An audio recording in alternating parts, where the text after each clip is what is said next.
আরে আঙ্কেল, কুলির জন্য চিন্তা করছেন কেন? আমরা আছি না? এই আকাশ, রনি শোন, সব মালপত্তর সাবধানে পাঁচতলায় তোল। খবরদার, একটা আঁচড় যেন না লাগে। দরকার নেই, আমরা কুলি ডেকে নিব। আপনারা কষ্ট করবেন কেন? কষ্টের কি আছে আপু? প্রতিবেশী হিসেবে এটা তো আমাদের দায়িত্ব। আর আপনার মতো, আই মিন আপনাদের মতো সম্মানিত ফ্যামিলি আমাদের এলাকায় এসেছে, এটা আমাদের ভাগ্য। আপু, ছেলেটা কিন্তু বেশ হ্যান্ডসাম। দেখছিস কেমন হিরোগিরি দেখাচ্ছে? চুপ কর পিউ, বখাটে মার্কা ছেলে একটা। মাস্তান টাইপের ভাবভঙ্গি আমার একদম পছন্দ না। কি হলো বুঝতে পারছেন না? বলছি আজকে বলবো পাড়ার এক মাস্তান জুনিয়র ছেলে যে এলাকায় আসা এক নতুন সিনিয়র মধ্যবিত্ত পরিবারের মেয়ের জন্য কি পরিমাণ পাগলামি করেছে, আর তাদের প্রেম কাহিনী। চলুন প্রথম থেকে শুরু করি। স্থান শান্তিনগর আবাসিক এলাকা, সময় দুপুর 2:30। তপ্ত রোদের নিচে ধুলোবালি ওড়াউড়ি। এলাকার মোড়েই কাশিম পিয়ার চায়ের দোকান। দোকানের বেঞ্চে বসে আয়েশ করে লেখার চা খাচ্ছে এই এলাকার ত্রাস এবং রাজপুত্র নীল। পরনে কালো শার্টের হাতা গোটানো, চোখে দামি সানগ্লাস, আর গলায় একটা রূপোলি চেইন। এলাকার ছেলেরা তাকে বাঘের মতো ভয় পায়, আবার দেবদূতের মতো মান্য করে। নীলের সাথে বসে আছে তার দুই ছায়া সঙ্গী আকাশ আর রনি। চায়ের কাপে শেষ চুমুক দিয়ে বলে, বুঝলি আকাশ, এই এলাকায় সব সিজন একরকম লাগে কেন রে? লাইফটা একদম পানসে হয়ে গেছে। কোনো নতুন হাঙ্গামা নেই, কোনো নতুন মুখ নেই। আরে বস, হাঙ্গামা তো আপনি নিজেই। আপনি শান্ত থাকলে এলাকাও শান্ত। ঠিক সেই মুহূর্তেই মোড় ঘুরলো একটা বিশাল ট্রাক। ট্রাকের উপর সোফা, খাট আর নানা রকমের আসবাবপত্র। ট্রাকের পেছনে একটা রিকশায় বসে আছেন একটা পৌর ব্যক্তি, যার স্ত্রী এবং দুটি মেয়ে। নীল অলস ভঙ্গিতে ট্রাকের দিকে তাকালো, কিন্তু রিকশার দিকে তাকাতেই তার হাতের চায়ের কাপটা টেবিলের ওপর স্থির হয়ে গেল। রিকশার সামনের সিটে বসে আছে এক তরুণী, পরনে হালকা নীল রঙের সুতির কামিজ। তার লম্বা কালো চুলের গোছা বাতাসের ঝাপটাই উঠছে। রোদ এসে তার ফর্সা মুখে পড়তেই যেন মুক্তোর মতো চমকাচ্ছে। গম্ভীর মুখ, চোখে একরাশ আভিজাত্য। দিল ফিসফিস করে আকাশকে কনুই দিয়ে গোতা দিয়ে বলে, ওই আকাশ, ওইটা দেখ, দেখলি কিছু? আকাশ হাঁ করে তাকিয়ে বলে, বস, আমি কি স্বপ্ন দেখছি? এ তো দেখছি জ্যান্ত পড়ি। পড়ি না রে গাধা, এ হলো রাজকন্যা। ইস, চুলগুলো দেখছিস? মনে হচ্ছে মেঘের টুকরো। আর চোখ দুটো যেন কোনো গভীর দিঘি। আমি শেষ রে আকাশ, আজ আমি সত্যি সত্যি শেষ। বস, আপনি তো এলাকার মাস্তান। 1 সেকেন্ডে মানুষের হাড়গোড় ভেঙে দেন, আর এখন একটা মেয়ের চুল দেখে গলে আইসক্রিম হয়ে গেলেন। নীল আর দেরি করলো না, সানগ্লাসটা কপালের উপর তুলে দিয়ে লাফ দিয়ে বেঞ্চ থেকে নামলো। ট্রাকটা এসে থামলো নীলদের বাসার ঠিক পাশের গলিটার একটা 5 তলা বিল্ডিং এর সামনে। ট্রাক থেকে নামলেন নায়িকার বাবা মিস্টার জামান। তিনি একজন সরকারি চাকুরিজীবী, কড়া মেজাজের মানুষ। পাশে তার স্ত্রী এবং দুই মেয়ে, বড় মেয়ে অরুণী আর ছোট বোন পিউ। আর এই কুলিগুলো কোথায় গেল? কথা ছিল মালামাল সব উপরে তুলে দিবে, এখন তো দেখছি রাস্তার উপর সব ফেলে রেখে চা খেতে গেছে। বাবা, আমি বলছিলাম কি, মালামালগুলো সাবধানে নেওয়া দরকার, আসবাবপত্রগুলো নতুন কেনা। অরুণীর গম্ভীর কণ্ঠস্বর নীলের কানে যেতেই সে শিহরিত হলো। নীল দ্রুত পায়ে এগিয়ে গেল তাদের দিকে। আকাশ আর রনিও পেছনে দৌড়ে এলো। আসসালামু আলাইকুম আঙ্কেল, নতুন উঠছেন এই এলাকায়? মিস্টার জামান কিছুটা অবাক হয়ে নীলের দিকে তাকালেন। নীলের চেহারা আর চলাফেরা দেখে তাকে সাধারণ কোনো ছেলে মনে হচ্ছে না। হ্যাঁ বাবা, সরকারি বাসা ছেড়ে এখন রিটায়ারমেন্টের আগে এই এলাকাতে একটা ফ্ল্যাট নিলাম, কিন্তু কুলিগুলির তো পাত্তা নেই। তখনই আকাশ বলে সে সব উঠিয়ে দিবে, কিন্তু অরুণী না করে।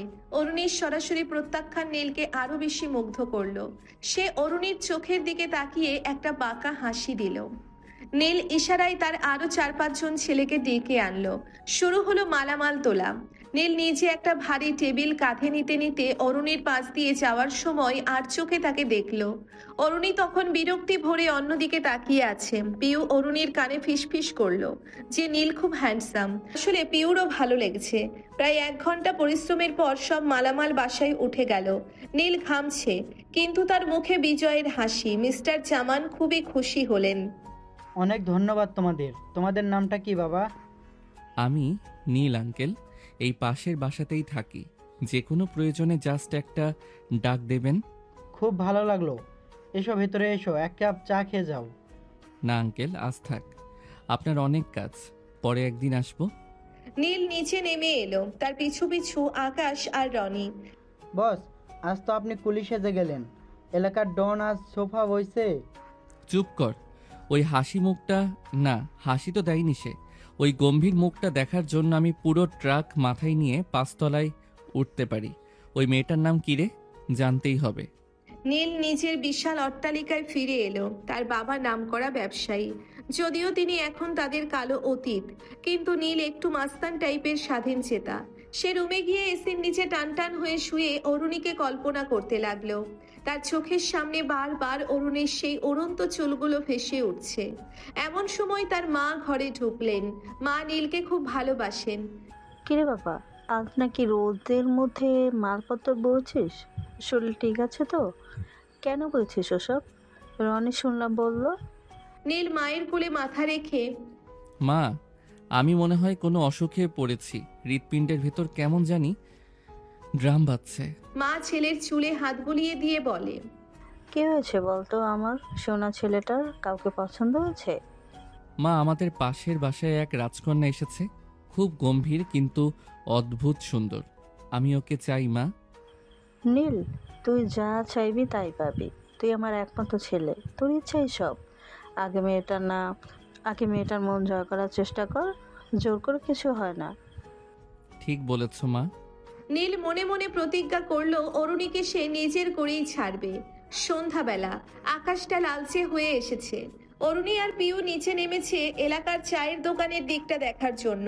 তারা ভাবলো একটু চা খাবে এবং এলাকাটা ঘুরে দেখবে। নীল আগে থেকেই দোকানের মোড়ে দাঁড়িয়েছিল। অরুণীকে দেখেই তার বুকের ভেতর আবার সেই ড্রাম বাজতে শুরু করলো।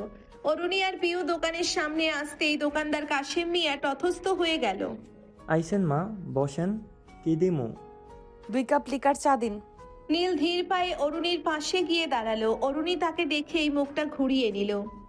আপু, এখানকার লিকার চায়ের চেয়ে দুধ চা বেশি ভালো, ট্রাই করে দেখতে পারেন। অরুণী কোনো জবাব দিল না। সে যেন নীলকে দেখতেই পাচ্ছে না। আপনি বড্ড গম্ভীর। পাড়া প্রতিবেশীর সাথে একটু কথা বললে কি খুব ক্ষতি হবে?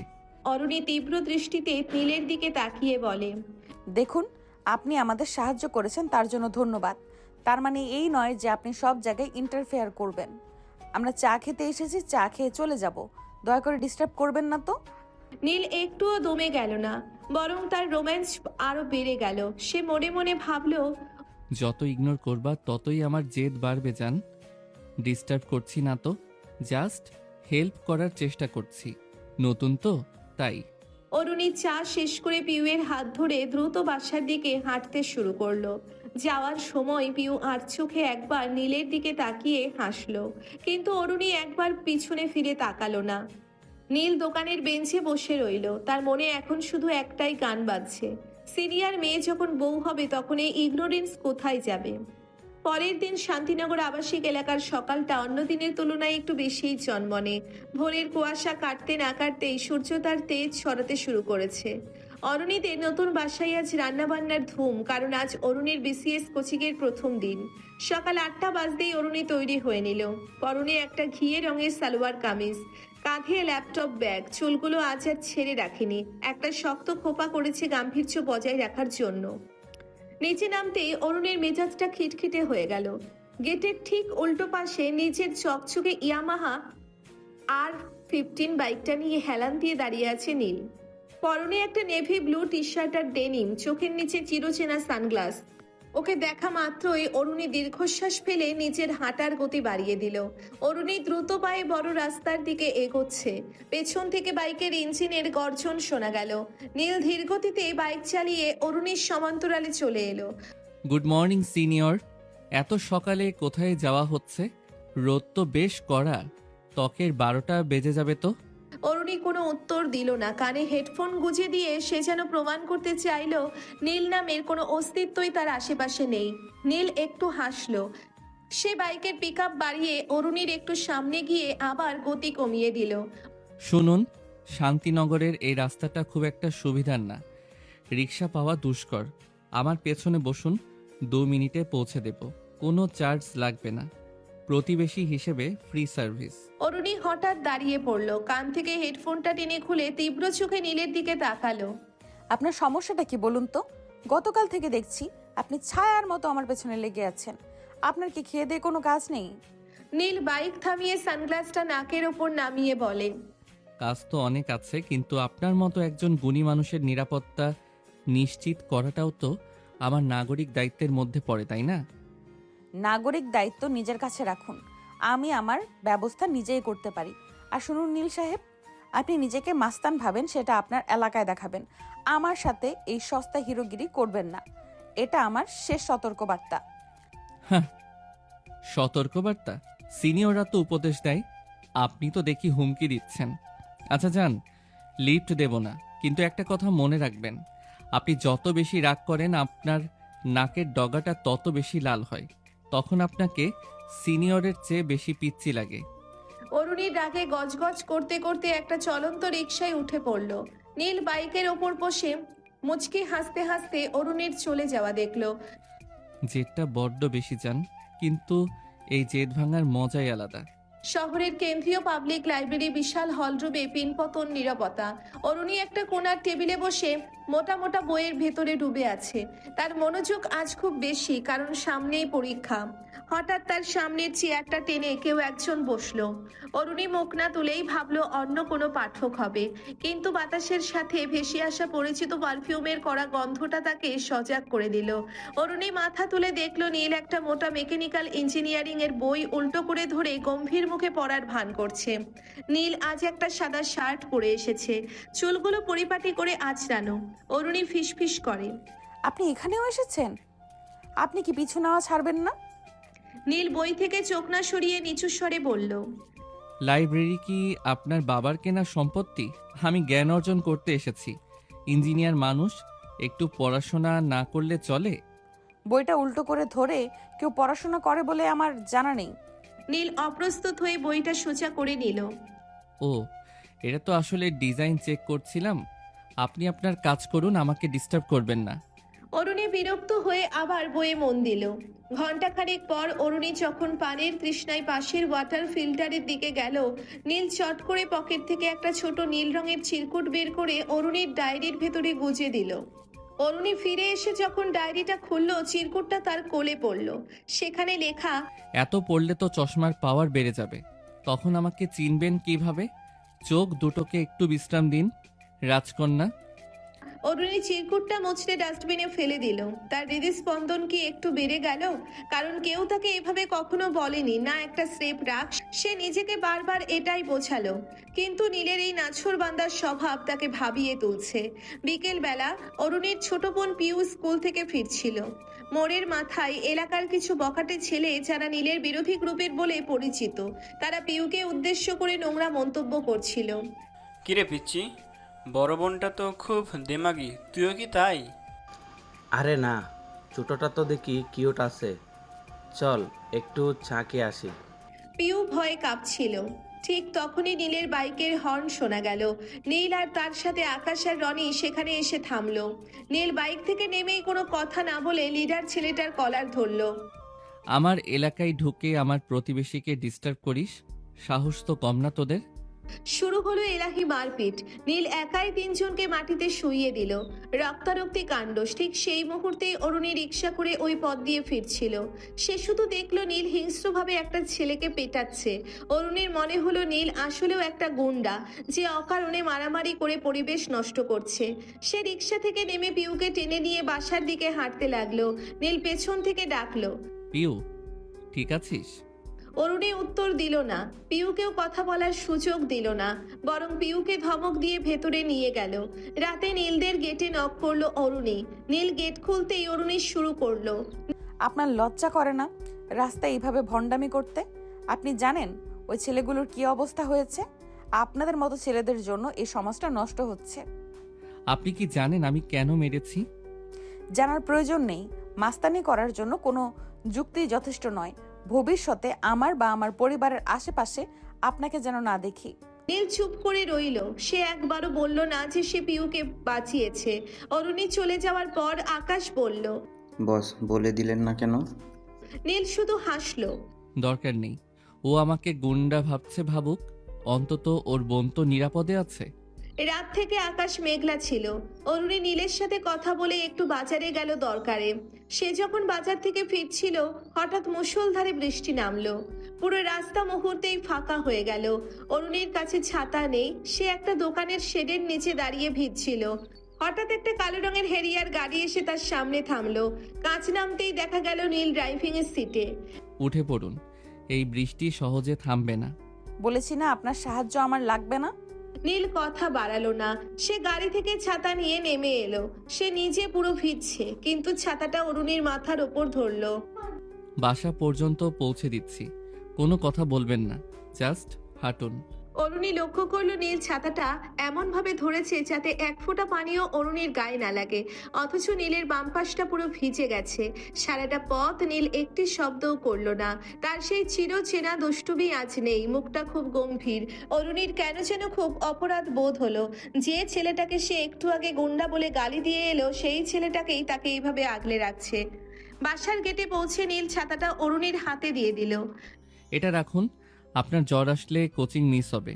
Good night senior. নীল ভিজে একাকার হয়ে নিজের বাসার দিকে চলে গেল। অরুণী অনেকক্ষণ গেটে দাঁড়িয়ে নীলের যাওয়ার পথের দিকে তাকিয়ে রইল। পরদিন সকালে অরুণীদের বাসায় বেল বাজালো। অরুণী দরজা খুলতেই দেখলো এক অত্যন্ত মার্জিত এবং সুন্দরী ভদ্রমহিলা দাঁড়িয়ে আছেন। তার হাতে একটা কাচের বাটি। মা, আমি পাশের বাসা নীলের মা। নীল বলল তোমাদের পরিবারটা খুব ভালো, নতুন উঠেছো, ভাবলাম একটু পাশ দিয়ে আসি আর পরিচিত হই। অরুণী অপ্রস্তুত হয়ে তাকে ভেতরে ডাকলো। অরুণীর মা এবং নীলের মা দ্রুত গল্পে মেতে উঠলেন। জানেন ভাবে, আমার ছেলেটা একটু জেদি আর ডান পিঠে, কিন্তু ওর মনটা খুব পরিষ্কার। এলাকার মানুষের বিপদেও সবার আগে ছুটে যায়। কাল রাতেও ভিজে বাসা ফিরেছে। ওর খুব জ্বর, কিন্তু তবু হাসিমুখে বলল, মা, কারো উপকার করতে পেরেছি এটাই বড় কথা। পিউকে তো ও বাঁচালো, পিউ বলেনি? অরুণী পাশের ঘরে দাঁড়িয়ে সব শুনছিল। তার বুকটা ধক করে উঠল। সে বুঝতে পারল কালকের মারামারি এবং বৃষ্টির ঘটনা দুটোর পেছনেই নীলের একটি নিঃস্বার্থ রূপ ছিল, যা সে দেখতে ভুল করেছে। অরুণী নিজের ঘরে গিয়ে জানালার পর্দাটা সরালো। দেখলো পাশের বাসার বারান্দায় নীল একটা কম্বল মুড়ি দিয়ে শুয়ে আছে। তার মুখটা ফ্যাকাশে। নীলও জানালা দিয়ে অরুণীর দিকে তাকালো। এবার নীল হাসলো না, শুধু একটা করুণ দৃষ্টিতে তাকিয়ে চোখ সরিয়ে নিল। অরুণী মনে মনে ভাবলো, এই মাস্তান ছেলেটা কি আসলেও আমার গাম্ভীর্যের দেওয়াল ভেঙে দিচ্ছে? ওর জন্য হঠাৎ বুকের ভেতরে এমন লাগছে কেন? না, এটা হতে পারে না। ও আমার চেয়ে ছোট, ও অবাধ্য, কিন্তু কেন ওর জন্য আজ আমার মনটা খারাপ লাগছে? শান্তিনগরের আকাশে তখন মেঘ কেটে রোদ উকি দিচ্ছে। ঠিক যেমন অরুণীর মনে নীলের জন্য জমতে থাকা মেঘগুলো ধীরে ধীরে কাটতে শুরু করেছে। কিন্তু এই প্রেমের পথ যে আরো অনেক দীর্ঘ এবং কণ্টকাকীর্ণ, তা তারা দুজনেই জানে না। শান্তিনগর আবাসিক এলাকায় রাত নামে মন্থর গতিতে। গত দুদিনের জ্বরে নীলের শরীরটা ভেঙে এসেছে, কিন্তু তার মনের জেদ যেন আরো কয়েক গুণ বেড়ে গেছে। লিকার চায়ের দোকানে নীল নেই দেখে এলাকাটা কেমন যেন নিঝুম হয়ে আছে। ওদিকে অরুণীর মনের ভেতরে এক বিচিত্র অস্থিরতা। সে তার পড়ার টেবিলের সামনে বসে আছে, সামনে বিসিএস প্রিলিমিনারির মোটা বই খোলা, কিন্তু গত 1 ঘন্টা ধরে সে একই পাতায় আটকে আছে। তার চোখের সামনে বারবার ভেসে উঠছে সেই দৃশ্যটা। নীল পুরো ভিজিয়ে তার মাথায় ছাতা ধরে আছে, আর নিজের বাম পাশটা বৃষ্টিতে একাকার হয়ে আছে। রাতের অন্ধকার গভীর হচ্ছে। অরুণী তার জানালার পর্দাটা একটু সরালো। পাশের বিশাল অট্টালিকার 2য় তলার ওই বারান্দাটা দেখা যাচ্ছে। সেখানে কোনো আলো নেই। অরুণী জানে নীল ওখানেই থাকে। অরুণীর মা পাশ দিয়ে যাওয়ার সময় বলে গেলেন, জানিস অর্নি, পাশের বাসার ওই ছেলেটার নাকি খুব জ্বর। ওর মা এসেছিলেন, বেচারা খুব দুশ্চিন্তা করছিলেন। ছেলেটা নাকি কাল রাতে অনেকক্ষণ ভিজেছিল। অরুণীর বুকের ভেতরটা কেমন যেন খচখচ করে উঠল। সে জানে কেন নীল ভিজেছিল। নিজের ডায়েরিটা বন্ধ করে এসে রান্নাঘরে গেল। মা তখন শুতে যাওয়ার প্রস্তুতি নিচ্ছিল। মা, ঘরে কি তুলসী পাতা আর আদা আছে? আমি ভাবলাম একটু কাড়া বানাই। আমারও গলাটা কেমন যেন খুসখুস করছে। হ্যাঁ আছে রে মা, ফ্রিজের নিচে তাকে দেখ, বানালে একটু বেশি করে বানাস, পাশের বাসায় পাঠিয়ে দেওয়া যাবে। অরুণী খুব মনোযোগ দিয়ে কাড়া তৈরি করলো। কিন্তু সেটা কোনো বাটিতে নয়, বরং একটি কাচের ফ্ল্যাক্সে ভরে ফেললো। তার হাত কাঁপছে। সে কি আসলেও এই বকাটে ছেলেটার জন্য চিন্তা করছে? না, এটা তো স্রেফ মানবিকতা। কেউ তার জন্য ভিজে অসুস্থ হয়েছে, তাকে সাহায্য করাটা তো তার নৈতিক দায়িত্ব। পরদিন সকালে নীল তার রুমের বারান্দায় বসেছিল। তার ফ্যাকাশে মুখে আজ দুষ্টুমির লেশ মাত্র নেই। ঠিক তখনই অরুণীদের বাসার কাজের মেয়েটা এসে একটা ফ্ল্যাক্স আর কিছু পথ্য দিয়ে গেল। নীলের মা জিজ্ঞেস করলেন, কে পাঠালো রে? মেয়েটি শুধু বলল, ছোট আপা দিয়েছে। কোনো ছোট আপা? আরে ওই যে নতুন আপাটা। নীল বুঝলো এটা অরুণের কাজ। সে ফ্ল্যাক্সটা হাতে নিয়ে এক চিলতে হাসলো। তার মনে হলো এই এক ফ্ল্যাক্স কাড়া খাওয়ার পর তার শরীর কেন, তার আত্মা পর্যন্ত সুস্থ হয়ে গেছে। দুদিন পর নীল যখন রাস্তায় বের হলো, অরুণী কোচিংয়ে যাওয়ার জন্য রিক্সা খুঁজছিল। নীল তার বাইক নিয়ে দূরে দাঁড়িয়েছিল। অরুণী ভাবলো নীল হয়তো আবার কাছে এসে বিরক্ত করবে, কিন্তু না, নীল এবার কাছে এলো না। সে অরুণীর রিক্সা থেকে অন্তত 20 হাত দূরত্ব বজায় রেখে বাইক চালাতে শুরু করলো। অরুণী রিক্সায় বসে আর চোখে পেছনে তাকালো। নীল বাইক চালাচ্ছে, কিন্তু তার চোখ সামনের দিকে। সে এমন ভাব করছে যেন অরুণী তার সামনে নেই। এই যে হঠাৎ করে দূরত্ব বজায় রাখা, এটা অরুণীকে কেন যেন বেশ ভাবিয়ে তুললো। আগে নীল বিরক্ত করলে সে বকার সুযোগ পেত, কিন্তু এখন নীল চুপচাপ ছায়ার মতো পেছনে থাকছে। অরুণীর মনে হলো নিঃশব্দতা বুঝি চিৎকারের চেয়েও বেশি শক্তিশালী। অরুণীর কোচিং সেন্টারটা শহরের ব্যস্ততম মোড়ে। সেখানে পড়ার চেয়ে আড্ডাবাজি বেশি হয়। কোচিংয়ের এক সিনিয়র টিউটর, নাম তার রাফাত। রাফাত একটু প্রভাবশালী পরিবারের ছেলে এবং তার নজর অরুণীর ওপর পড়েছে। অরুণী যখন ক্লাস থেকে বের হয়, রাফাত প্রায়ই তাকে লিফট দেওয়ার প্রস্তাব দেয়, নয়তো অহেতুক কথা বলার চেষ্টা করে। অরুণী, আপনার ওই টপিকটা মনে হয় ক্লিয়ার হয়নি। আজ বিকেলে কি একটু লাইব্রেরিতে বসবেন?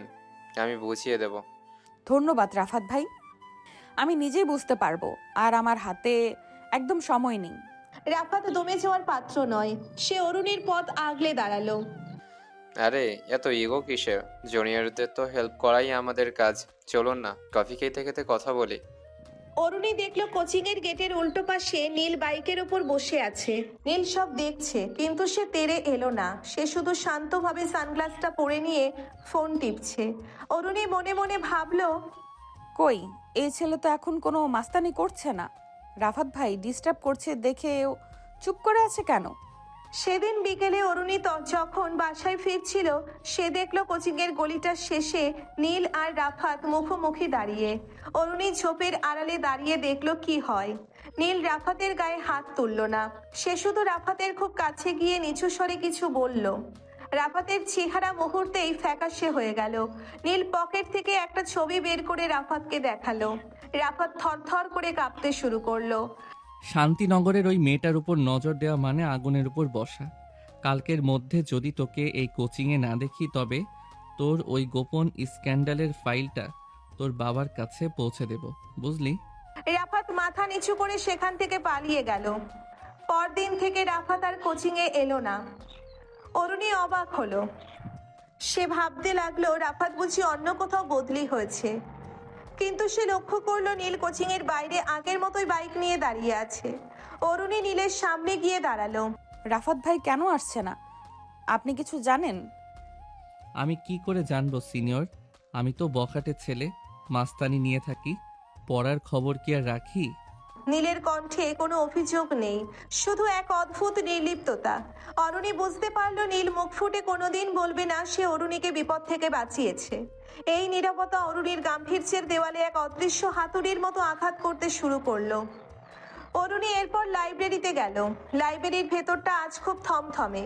অরুণী তার সিটে বসে এক মনে সংবিধানের ধারাগুলো মুখস্থ করছে। সে লক্ষ্য করলো নীল তার থেকে 3টে টেবিল দূরে বসে একটা ল্যাপটপ নিয়ে কাজ করছে। নীল একবারও অরুণীর দিকে তাকাচ্ছে না, কিন্তু অরুণীর কেন যেন পড়াশোনায় মন বসছে না। সে বারবার আর চোখে নীলকে দেখছে। নীলকে আজ বেশ প্রফেশনাল লাগছে। পরনে একটা ফর্মাল শার্ট, চোখে নীল আলো প্রতিরোধী চশমা। অরুণী যখন কোনো একটা আন্তর্জাতিক সম্পর্ক বিষয়ের বই খুঁজছিল, সে দেখলো কাঙ্ক্ষিত বইটি লাইব্রেরিতে নেই। সে হতাশ হয়ে নিচের টেবিলে ফিরে এলো। কিছুক্ষণ পর নীল টেবিল থেকে উঠে গেল। অরুণী ভাবলো নীল চলে যাচ্ছে, কিন্তু 5 মিনিট পর নীল ফিরে এলো এবং নিঃশব্দে অরুণীর টেবিলে 3টে বই রেখে নিজের জায়গায় গিয়ে বসলো। অরুণী বইগুলো দেখে চমকে উঠল। এগুলোই সে খুঁজছিল। সে নীলের দিকে তাকালো।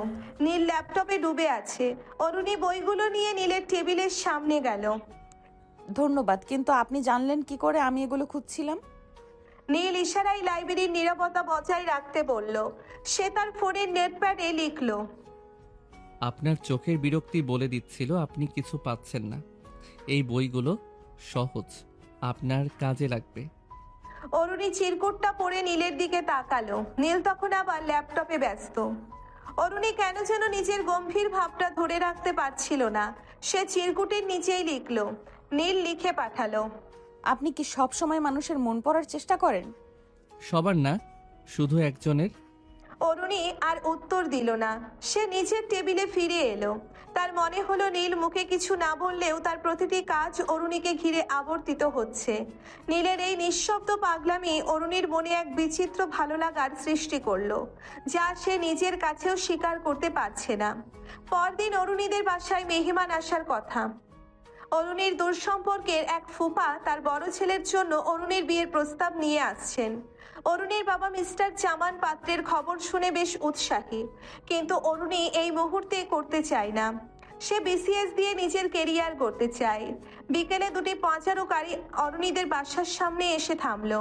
মেহমানরা নামলেন। অরুণী নিজের ঘরে বসে বিরক্তিতে কপাল কুঁচকে আছে। ঠিক সেই সময় গেটের বাইরে বাইকের বিকট শব্দ শোনা গেল। নীল আর তার বন্ধুরা বিশাল এক বাহিনী নিয়ে গেটের সামনে দাঁড়িয়ে। পাত্রের বাবা গাড়ি থেকে নামতেই নীল এগিয়ে গেল। সালাম আঙ্কেল, আপনারা কি জামান সাহেবের বাসায় এসেছেন বিয়ে শাদির কথাবার্তা বলতে? হ্যাঁ বাবা, কেন? নীল একটু নাটকীয় ভঙ্গিতে বলে। আঙ্কেল, এলাকাটা কিন্তু খুব একটা ভালো না, বিশেষ করে এই ফ্যামিলির পেছনে কিন্তু অনেক ঝামেলা আছে। এলাকার বড় মাস্তান এই বাড়ির বড় মেয়েকে পছন্দ করে। আপনারা যদি এই প্রস্তাব নিয়ে এগোতে চান তবে কিন্তু আপনাদের নিরাপত্তার দায়িত্ব আমরা নিতে পারবো না। পাত্রের বাবা ভয় পেয়ে গেলেন। নীল তার কোমরে থাকা একটি খেলনা পিস্তলের হাতল এমন ভাবে দেখালো যেন সেটা আসল। পাত্রের পরিবার তড়িঘড়ি করে গাড়ি ঘুরিয়ে ওখান থেকে বিদায় নিল। মিস্টার জামান বাইরে এসে দেখলেন গাড়ি চলে যাচ্ছে। তিনি নীলকে দেখে রেগে গেলেন। অরুণীও ছাদে দাঁড়িয়ে সব দেখছিল। সে নিচে নেমে এলো। নীল, আপনি কি সব সময় নিজের মাস্তানি দেখাবেন? আপনি জানেন আপনি আমার বাবার মান সম্মান নিয়ে ছিনিমিনি খেলছেন। আঙ্কেল তো মান সম্মান বাঁচানোর জন্যই বিয়ের প্রস্তাব খুঁজছিলেন। আমি তো শুধু একটা বিপদ থেকে বাঁচালাম। পাত্রের বংশের ইতিহাস কি জানতেন? ওর বাবা 3টে বিয়ে করেছে আর পাত্র নিজে ড্রাগ অ্যাডিক্ট। আমি না থামালে আঙ্কেল হয়তো ভুল জায়গায় মেয়ে দিতেন। নীল কোনো তর্কে গেল না। সে শুধু তার বন্ধুদের নিয়ে চলে গেল। অরুণী স্তব্ধ হয়ে দাঁড়িয়ে রইল। সে জানতো না নীলের নেটওয়ার্ক এত দূর বিস্তৃত। সে রাগে নয়, বরং এক বিচিত্র বিস্ময়ে নীলের যাওয়ার পথের দিকে তাকিয়ে রইল। তার মনে হলো নীল তাকে আষ্ঠে পৃষ্ঠে বেঁধে ফেলছে, অথচ নীল একটিবারও তাকে ভালোবাসি বলেনি। রাত 3টে, চারিদিকে শুনশান নীরবতা। হঠাৎ অরুণীর বাসা থেকে কান্নার আওয়াজ পাওয়া গেল। মিস্টার জামান হঠাৎ করে বুকে প্রচন্ড ব্যথা অনুভব করছেন। অরুণী আর পিউ দিশেহারা। তারা অ্যাম্বুলেন্সে ফোন করছে, কিন্তু কোনো অ্যাম্বুলেন্স আসছে না। অরুণী রাস্তায় নেমে এলো সাহায্যের আশায়। গভীর রাতে রাস্তায় কোনো রিক্সা বা গাড়ি নেই। ঠিক সেই সময় একটা হেডলাইটের তীব্র আলো অরুণীর চোখে পড়ল। নীল তার বিশাল কালো হেরিয়ার গাড়িটা নিয়ে ঠিক অরুণীর সামনে ব্রেক কষলো। সে গাড়ি থেকে নেমেই দেখলো অরুণী কাঁদছে। নীল কোনো কথা জিজ্ঞেস করলো না। সে সরাসরি অরুণীদের ফ্ল্যাটে উঠে গেল এবং মিস্টার জামানকে পাঁজাকোলা করে কোলে তুলে নিল। পিউ, আন্টি, আপনারা তাড়াতাড়ি গাড়িতে উঠুন। অরুণী, আপনি সামনের সিটে বসুন। নীল ঝড়ের গতিতে গাড়ি চালাতে শুরু করলো। শহরের সবচেয়ে ভালো হার্ট ফাউন্ডেশনে যখন পৌঁছলো তখন মাত্র 10 মিনিট পার হয়েছে। নীল নিজেই ডাক্তারদের ডাকলো, ট্রলি নিয়ে এলো। মিস্টার জামানকে ওটিতে নেওয়া হলো। নীল করিডোরে বসে রইল। অরুণী তখন এক কোনায় দাঁড়িয়ে কাঁদছে। নীল একটা কফির কাপ এগিয়ে দিল। আঙ্কেল ঠিক হয়ে যাবেন, ডাক্তার বলেছেন সময় মতো আনা হয়েছে। আপনি সব সময় ঠিক সময়ে কি করে হাজির হন? আপনি কি ঘুমান না? আমার ঘুম ওই বনের রাজকন্যার গাম্ভীর্যের নিচে চাপা পড়ে গেছে। আপনি যতক্ষণ শান্তিতে না ঘুমান ততক্ষণ আমার চোখে ঘুম আসা বারণ। অরুণী নীলের চোখের দিকে তাকালো। সেখানে কোনো মাস্তানি নেই, আছে এক সমুদ্র সমান ভালোবাসা আর দায়িত্ববোধ। অরুণী কফির কাপটা হাতে নিল। সে অনুভব করলো তার এতদিনের তৈরি করা কঠিন প্রাচীরটা আজ ভেঙে চুরমার হয়ে যাচ্ছে। সে নীলের হাতটা আলতো করে ছুঁলো। নীল চমকে উঠল। অরুণী কিছু বলল না, শুধু নীলের হাতটা শক্ত করে ধরে রইল।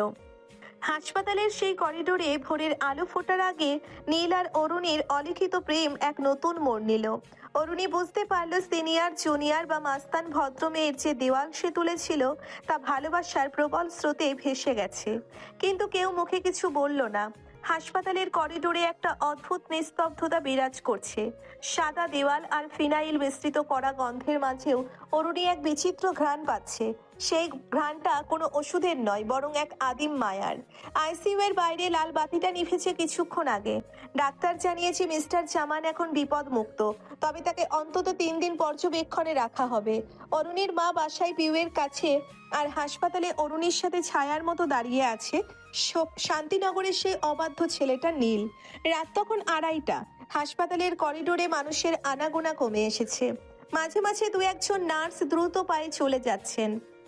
অরুণী আইসিইউ এর পাশের প্লাস্টিকের চেয়ারে বসে আছে। তার 2 হাত বরফের মতো ঠান্ডা হয়ে গেছে। টেনশনে আর দৌড়ঝাঁপে সে আজ কিছু খায়নি। নীল এতক্ষণে নিচে ছিল ওষুধের ব্যবস্থা করতে। সে এখন ফিরে এসেছে হাতে একটা পলিথিন ব্যাগ নিয়ে। নীল নিঃশব্দে অরুণীর পাশে এসে দাঁড়ালো। সে দেখলো অরুণী মাথা নিচু করে 2 হাতে মুখ ঢেকে আছে। নীল পকেট থেকে একটা পানির বোতল আর একটা স্যান্ডউইচের প্যাকেট বের করে অরুণীর কোলের উপর রাখলো। খেয়ে নিন। খালি পেটে থাকলে আঙ্কেল সুস্থ হওয়ার আগেই আপনি অসুস্থ হয়ে পড়বেন। অরুণী মাথা তুলল। তার চোখ দুটো লাল হয়ে আছে। সে নীলের দিকে তাকিয়ে দেখলো নীলের শার্টের হাতা গোটানো, চুল এলোমেলো। গত কয়েক ঘন্টা ধরে ছেলেটা এক মুহূর্তের জন্য বসেনি। আমি খেতে পারবো না নীল, গলার কাছে কেমন যেন আটকে আছে। আটকে নেই, ওটা আপনার জেদ। জবরদস্তি করতে চাই না, কিন্তু আঙ্কেল যদি চোখ মেলে আপনাকে এমন ফ্যাকাশে দেখেন তবে ওনার প্রেশার আবার বেড়ে যাবে। সেটা কি আপনি চান? নীলের যুক্তি অরুণীকে চুপ করিয়ে দিল। সে বাধ্য মেয়ের মতো স্যান্ডউইচটা হাতে নিল। খেতে গিয়ে তার চোখে জল চলে এলো। নীল কোনো সান্ত্বনা দিল না। সে শুধু চুপচাপ অরুণীর থেকে 1 হাত দূরে গিয়ে বসলো। করিডোরে নীল আর অরুণীর মাঝে এক অদ্ভুত শূন্যতা, অথচ সেই শূন্যতা যেন হাজারো শব্দের চেয়ে বেশি ভারী। স্যান্ডউইচ খাওয়া শেষ হলে অরুণী পানির বোতলটা খুলতে গিয়ে দেখলো তার হাত কাঁপছে। নীল সেটা লক্ষ্য করে অরুণীর হাত থেকে বোতলটা নিয়ে মুখ খুলে আবার ফেরত দিল।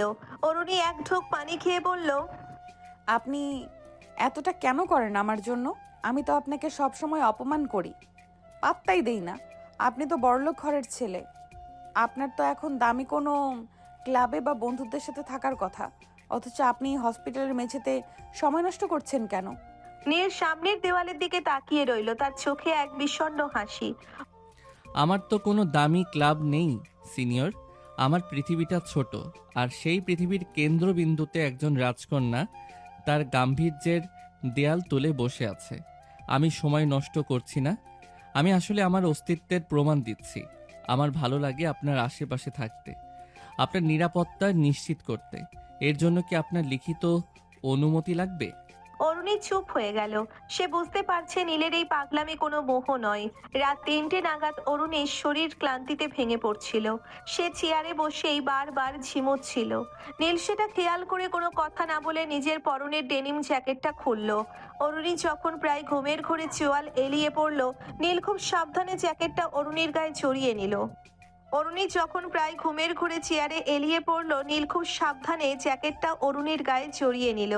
জ্যাকেটের সেই পরিচিত করা পারফিউম আর শরীরের উষ্ণতা অরুণীর অবচেতন মনে এক পরম তৃপ্তি দিল। সে ঘুমের মাঝেই জ্যাকেটটা একটু বেশি করে চাপটে ধরল। নীল সারাটা রাত সেই হার্ড প্লাস্টিকের চেয়ারে বসে অরুণীর ঘুমের প্রহরী হয়ে রইল। ভোরের আলো যখন হাসপাতালের জানালায় এসে পড়ল, অরুণীর ঘুম ভাঙল। সে দেখল নীল করিডোরের একদম শেষ মাথায় দাঁড়িয়ে জানালা দিয়ে বাইরে তাকিয়ে আছে। অরুণী নিজের গায়ের জ্যাকেটটার দিকে তাকালো। সে অনুভব করলো এই জ্যাকেটটা শুধু কাপড় নয়, এটা নীলের এক বিশাল আশ্রয়। সে জ্যাকেটটা ভাঁজ করে নীলের কাছে এগিয়ে গেল। আপনি সারা রাত জেগেছিলেন, একটু তো ঘুমানো দরকার ছিল। নীল পেছন ফিরে তাকিয়ে হাসলো। প্রহরী ঘুমালে রাজকন্যার বিপদ হতে পারে না। যান, মুখ ধুয়ে আসুন, আমি আঙ্কেলের জন্য ব্রেকফাস্ট নিয়ে আসছি। অরুণী প্রথমবার নীলের সামনে কোনো কঠোরতা দেখালো না। সে শুধু মনে মনে ভাবলো, এই ছেলেটাকে সে আর কতদিন দূরে সরিয়ে রাখতে পারবে। মিস্টার জামানের অবস্থা এখন অনেক ভালো। অরুণীর মা হাসপাতালে এসেছেন, তাই অরুণীকে নীল জোর করে বাসায় পাঠিয়ে দিল একটু ফ্রেশ হওয়ার জন্য। বাসায় ফেরার পথে নীল ড্রাইভ করছিল। নীল আজ খুব চুপচাপ। অরুণী লক্ষ্য করলো নীলের চোয়াল শক্ত হয়ে আছে। গাড়িটা শান্তিনগরের গলিতে ঢোকার আগে নীল হঠাৎ ব্রেক কষল। অরুণী প্রথমবার নীলের সামনে কোনো কঠোরতা দেখালো না। সে শুধু মনে মনে ভাবলো, এই ছেলেটাকে সে আর কতদিন দূরে সরিয়ে রাখতে পারবে। মিস্টার জামানের অবস্থা এখন অনেক ভালো। অরুণীর মা হাসপাতালে এসেছেন, তাই অরুণীকে নীল জোর করে বাসায় পাঠিয়ে দিল একটু ফ্রেশ হওয়ার জন্য। বাসায় ফেরার পথে নীল ড্রাইভ করছিল। নীল আজ খুব চুপচাপ। অরুণী লক্ষ্য করলো নীলের চোয়াল শক্ত হয়ে আছে। গাড়িটা শান্তিনগরের গলিতে ঢোকার আগে নীল হঠাৎ ব্রেক কষলো। সে একটা বড় বাড়ির সামনে গাড়ি থামালো। অরুণী দেখলো এটা নীলের বাড়ি নয়, কিন্তু বাড়ির নেম প্লেটে নীলের বাবার নাম লেখা। এখানে একটু নামবেন, আমার মায়ের কাছে একটা জরুরি ফাইল আছে, ওটা নিতে হবে। একা যেতে ইচ্ছে করছে না। অরুণী অনিচ্ছা সত্ত্বেও নামলো। বাড়ির ভেতরে ঢুকে অরুণী অবাক হলো। বাইরে থেকে রাজপ্রাসাদ মনে হলেও ভেতরের পরিবেশটা অত্যন্ত গুমোট। অরুণী দেখলো নীলের মা একা এক বিশাল ড্রয়িং রুমে বসে আছেন।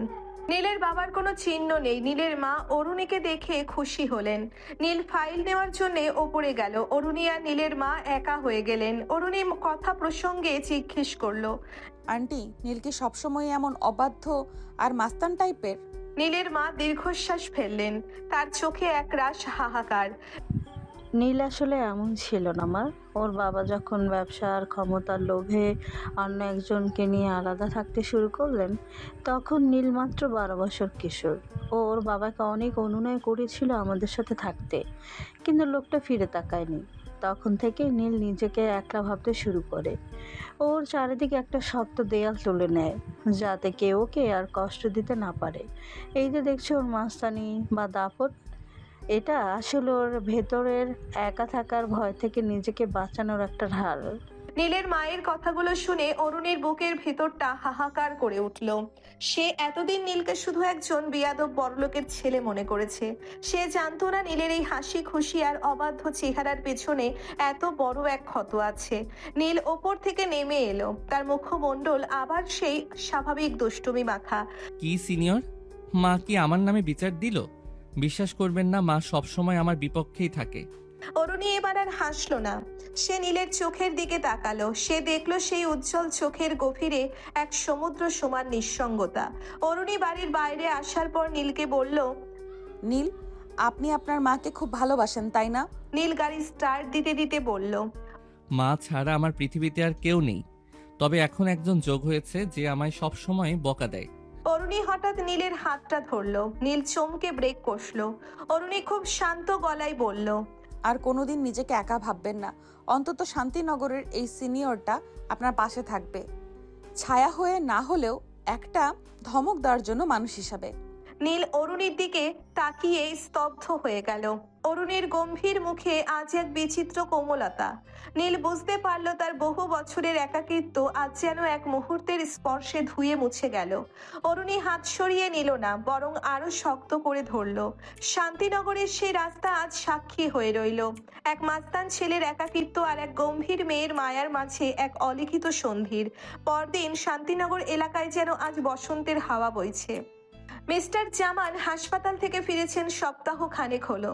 নীল এখন আর শুধু পাশের বাসার বকাটে ছেলে নেই, সে এখন জামান ভিলার অলিখিত সদস্য। কিন্তু অরুণী, সে নিজের মনের অন্দরে এক বিচিত্র যুদ্ধ চালিয়ে যাচ্ছে। সে জানে নীল তার জন্য কি করতে পারে, কিন্তু তার আভিজাত্য আর সিনিয়রিটির গাম্ভীর্য তাকে সহজেই নীলের ভালোবাসার কাছে আত্মসমর্পণ করতে দিচ্ছে না। কিছুদিন পর অরুণীর কলেজের বার্ষিক সাংস্কৃতিক অনুষ্ঠান। পুরো কলেজ সাজানো হয়েছে বর্ণিল আলোকসজ্জায়। অরুণী এই অনুষ্ঠানের প্রধান অর্গানাইজারদের একজন। কিন্তু বিপত্তিটা ঘটলো অনুষ্ঠানের ঠিক 2 ঘন্টা আগে। এলাকার স্থানীয় রাজনৈতিক ক্যাডার রাশিদ ভাই তার দলবল নিয়ে অডিটোরিয়ামের সামনে হাজির। তাদের দাবি, তাদের পছন্দের শিল্পীকে নিয়ে অনুষ্ঠান শুরু করতে হবে, না হলে তারা স্টেজ ভাঙচুর করবে। শোনো অর্নি, তোমাদের এই কালচারাল প্রোগ্রাম আমার অনুমতি ছাড়া চলবে না। হয় আমার কথা শোনো, নাহলে এই প্রোগ্রাম বন্ধ করে দেব। বেশি বড় লোকই দেখাচ্ছ নাকি? অরুণী তখন ঘামছে। প্রিন্সিপাল স্যার অসহায়। অরুণী রাশেদের চোখের দিকে তাকিয়ে গম্ভীর গলায় বলল, রাশেদ ভাই, এটা শিক্ষা প্রতিষ্ঠান, এখানে আপনাদের রাজনীতি চলবে না। দয়া করে আমাদের কাজ করতে দিন। রাশেদ অরুণীর দিকে হাত বাড়িয়ে তার ওড়না টেনে ধরার ভান করতেই অডিটোরিয়ামের গেটে বিকট শব্দে বৃষ্টি বাইক এসে থামলো। নীল তার কালো লেদার জ্যাকেট পরে সামনে দাঁড়িয়ে, পেছনে আকাশ রনি সহ বিশাল এক বাহিনী। নীল ধীর পায়ে স্টেজের কাছে উঠে এলো, তার হাতে একটা গিটার। রাশেদ ভাই, এলাকাটা ছোট হতে পারে, কিন্তু আপনাদের সীমানা মনে হয় ভুলে গেছেন। শান্তিনগরের এই সিনিয়রের গায়ে যদি এক ফোঁটা ধুলো লাগে, তবে আজ রাতের পর শান্তিনগরে আপনার কোনো অস্তিত্ব থাকবে না। এখন কি আপনি ভালো মানুষের মতো বিদায় হবেন, নাকি আমি বিদায় করব? নীলের চোখের আগুন দেখে রাশেদ আর এক মুহূর্ত দাঁড়ালো না। সে দলবল নিয়ে পালানোর পথ খুঁজলো। কলেজের ছাত্রছাত্রীরা হা করে তাকিয়ে রইল। নীল মাইক্রোফোনটা টেনে নিল। আজকের প্রোগ্রাম শুরু হবে আমার পক্ষ থেকে একটা গান সেই মানুষের জন্য, যিনি সবসময় রাগ করে থাকেন, কিন্তু হাসলে তাকে চাঁদের চেয়েও সুন্দর লাগে। নীল গিটারের তারে আঙ্গুল ছোয়ালো। তার উদ্দাত্ত কণ্ঠে ভেসে এলো এক মায়াবী সুর। চাই না মেয়ে তুমি অন্য কারো হও, থাকে না কেউ তোমাকে তুমি কারো নও, তুমি তো আমারই, আমি যে ও, এ জীবন তোমারই ও, তোমাকে ছাড়া যে বুঝি না কোনো কিছু, যে আর এ পৃথিবী জেনে যা তুমি শুধু আমার। পুরো অডিটোরিয়াম স্তব্ধ। অরুণী স্টেজের এক কোনায় দাঁড়িয়ে দেখছিল নীলকে। সে দেখলো নীলের চোখ শুধু তার উপর স্থির। কলেজের জুনিয়র সিনিয়ররা ফিসফাস শুরু করলো। শুনেছি অরুণী আপুকে নাকি পছন্দ করে, দেখলি না কি করলো তার জন্য? ইস, এমন একটা ছেলে যদি আমার বর হতো। আহ! অরুণী অস্বস্তিতে পড়ল, কিন্তু তার বুকের ভেতর এক অজানা গর্বের ঢেউ খেলছিল।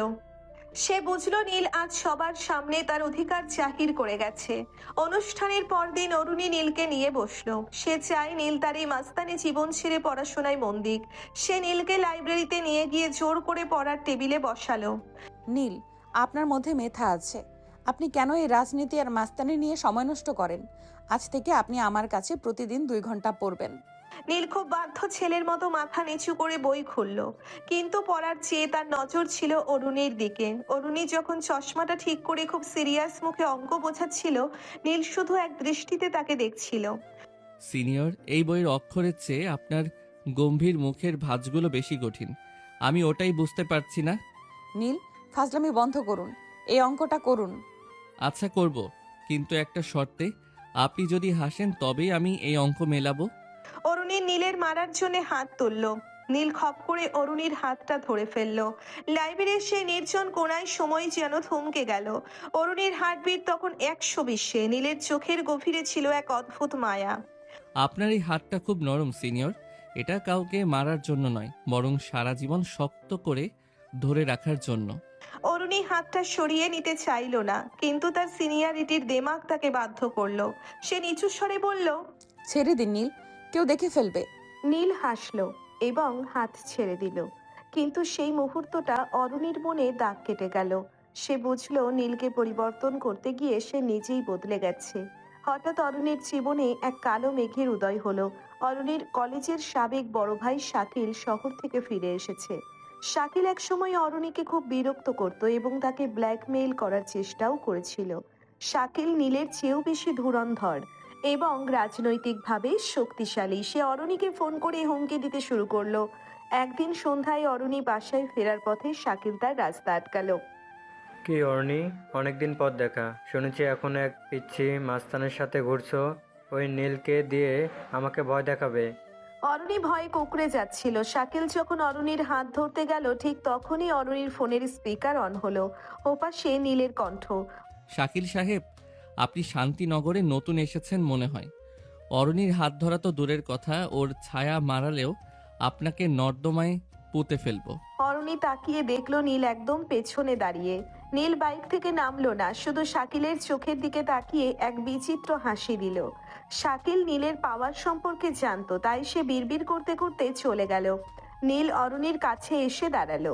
অরুণী থরথর করে কাঁপছে। নীল অরুণীর কাঁধে হাত রাখলো। ভয় পাবেন না, যতক্ষণ শান্তিনগরের এই বাঘ বেঁচে আছে ততক্ষণ কোনো শাকিল আপনার চুলও কেউ স্পর্শ করতে পারবে না। আমি আপনার জুনিয়র হতে পারি, কিন্তু আপনাকে আগলে রাখার ক্ষমতা আমার যে কারো চেয়ে বেশি। অরুণী প্রথমবার নীলের বুকে মাথা রাখলো। তার সমস্ত গাম্ভীর্য আজ অশ্রু হয়ে ঝরে পড়লো। নীল তাকে শান্তভাবে জড়িয়ে ধরলো। শান্তিনগরের সেই রাস্তায় আজ এক মাস্তান আর এক গম্ভীর সিনিয়রের প্রেমের নতুন ইতিহাস লেখা হলো। শাকিল রেগে চলে গেল। নীল অরুণীকে বাসায় পৌঁছে দেয়। শান্তিনগরের আকাশ আজ সকাল থেকেই ভার হয়ে আছে। ধূসর মেঘেরা দল বেঁধে রোদের পথ আগলে দাঁড়িয়েছে। অরুণীর মনের আকাশেও আজ একই অবস্থা। গত কয়েকদিন ধরে সে নিজেকে এক অদ্ভুত খাঁচায় বন্দি করে ফেলেছে। নীলের বুকে মাথা রাখার সেই দুর্বল মুহূর্তটা তাকে সারাক্ষণ তাড়া করে ফিরছে। সে ভাবছে, আমি কি আসলেও ভুল কিছু করে ফেললাম? লোকে জানলে কি বলবে? একটা জুনিয়র ছেলে যার পড়াশোনার চেয়ে মাস্তানির নেশা বেশি, তার কাছে আমি হার মানছি। অরুণী ঠিক করেছে সে কঠোর হবে। নীলের থেকে নিজেকে পুরোপুরি সরিয়ে নেবে। কিন্তু ভালোবাসা কি আর সীমানা মেনে চলে? অরুণী আজ কোচিংয়ে যাওয়ার সময় অন্য রাস্তা ধরলো। সে জানে নীল প্রধান সড়কের মোড়ে বাইক নিয়ে দাঁড়িয়ে থাকে। সে গলির পেছনের সরু রাস্তা দিয়ে দ্রুত পায়ে হাঁটছে।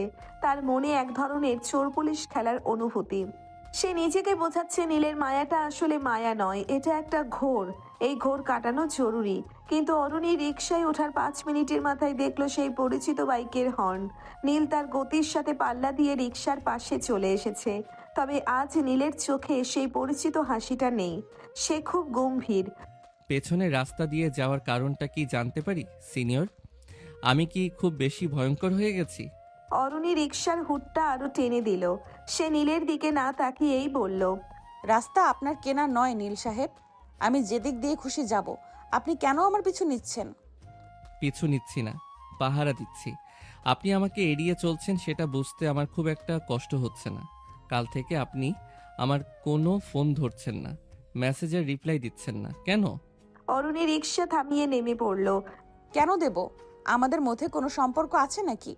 আপনি আমার প্রতিবেশী, দয়া করে সেইটুকু সীমাবদ্ধ থাকুন। আমার ক্যারিয়ার, আমার পড়াশোনা সব কিছুতে আপনার এই উপস্থিতি আমার মনোযোগ নষ্ট করছে। আপনি জুনিয়রের মতো থাকুন। নীল বাইক থেকে নামলো। বৃষ্টির কয়েকটা ফোঁটা তখন তার কপালে পড়ছে। সে অরুণীর খুব কাছে গিয়ে দাঁড়ালো। অরুণী পিছিয়ে যাওয়ার চেষ্টা করলো, কিন্তু নীল তার পথ আগলে ধরলো। জুনিয়র?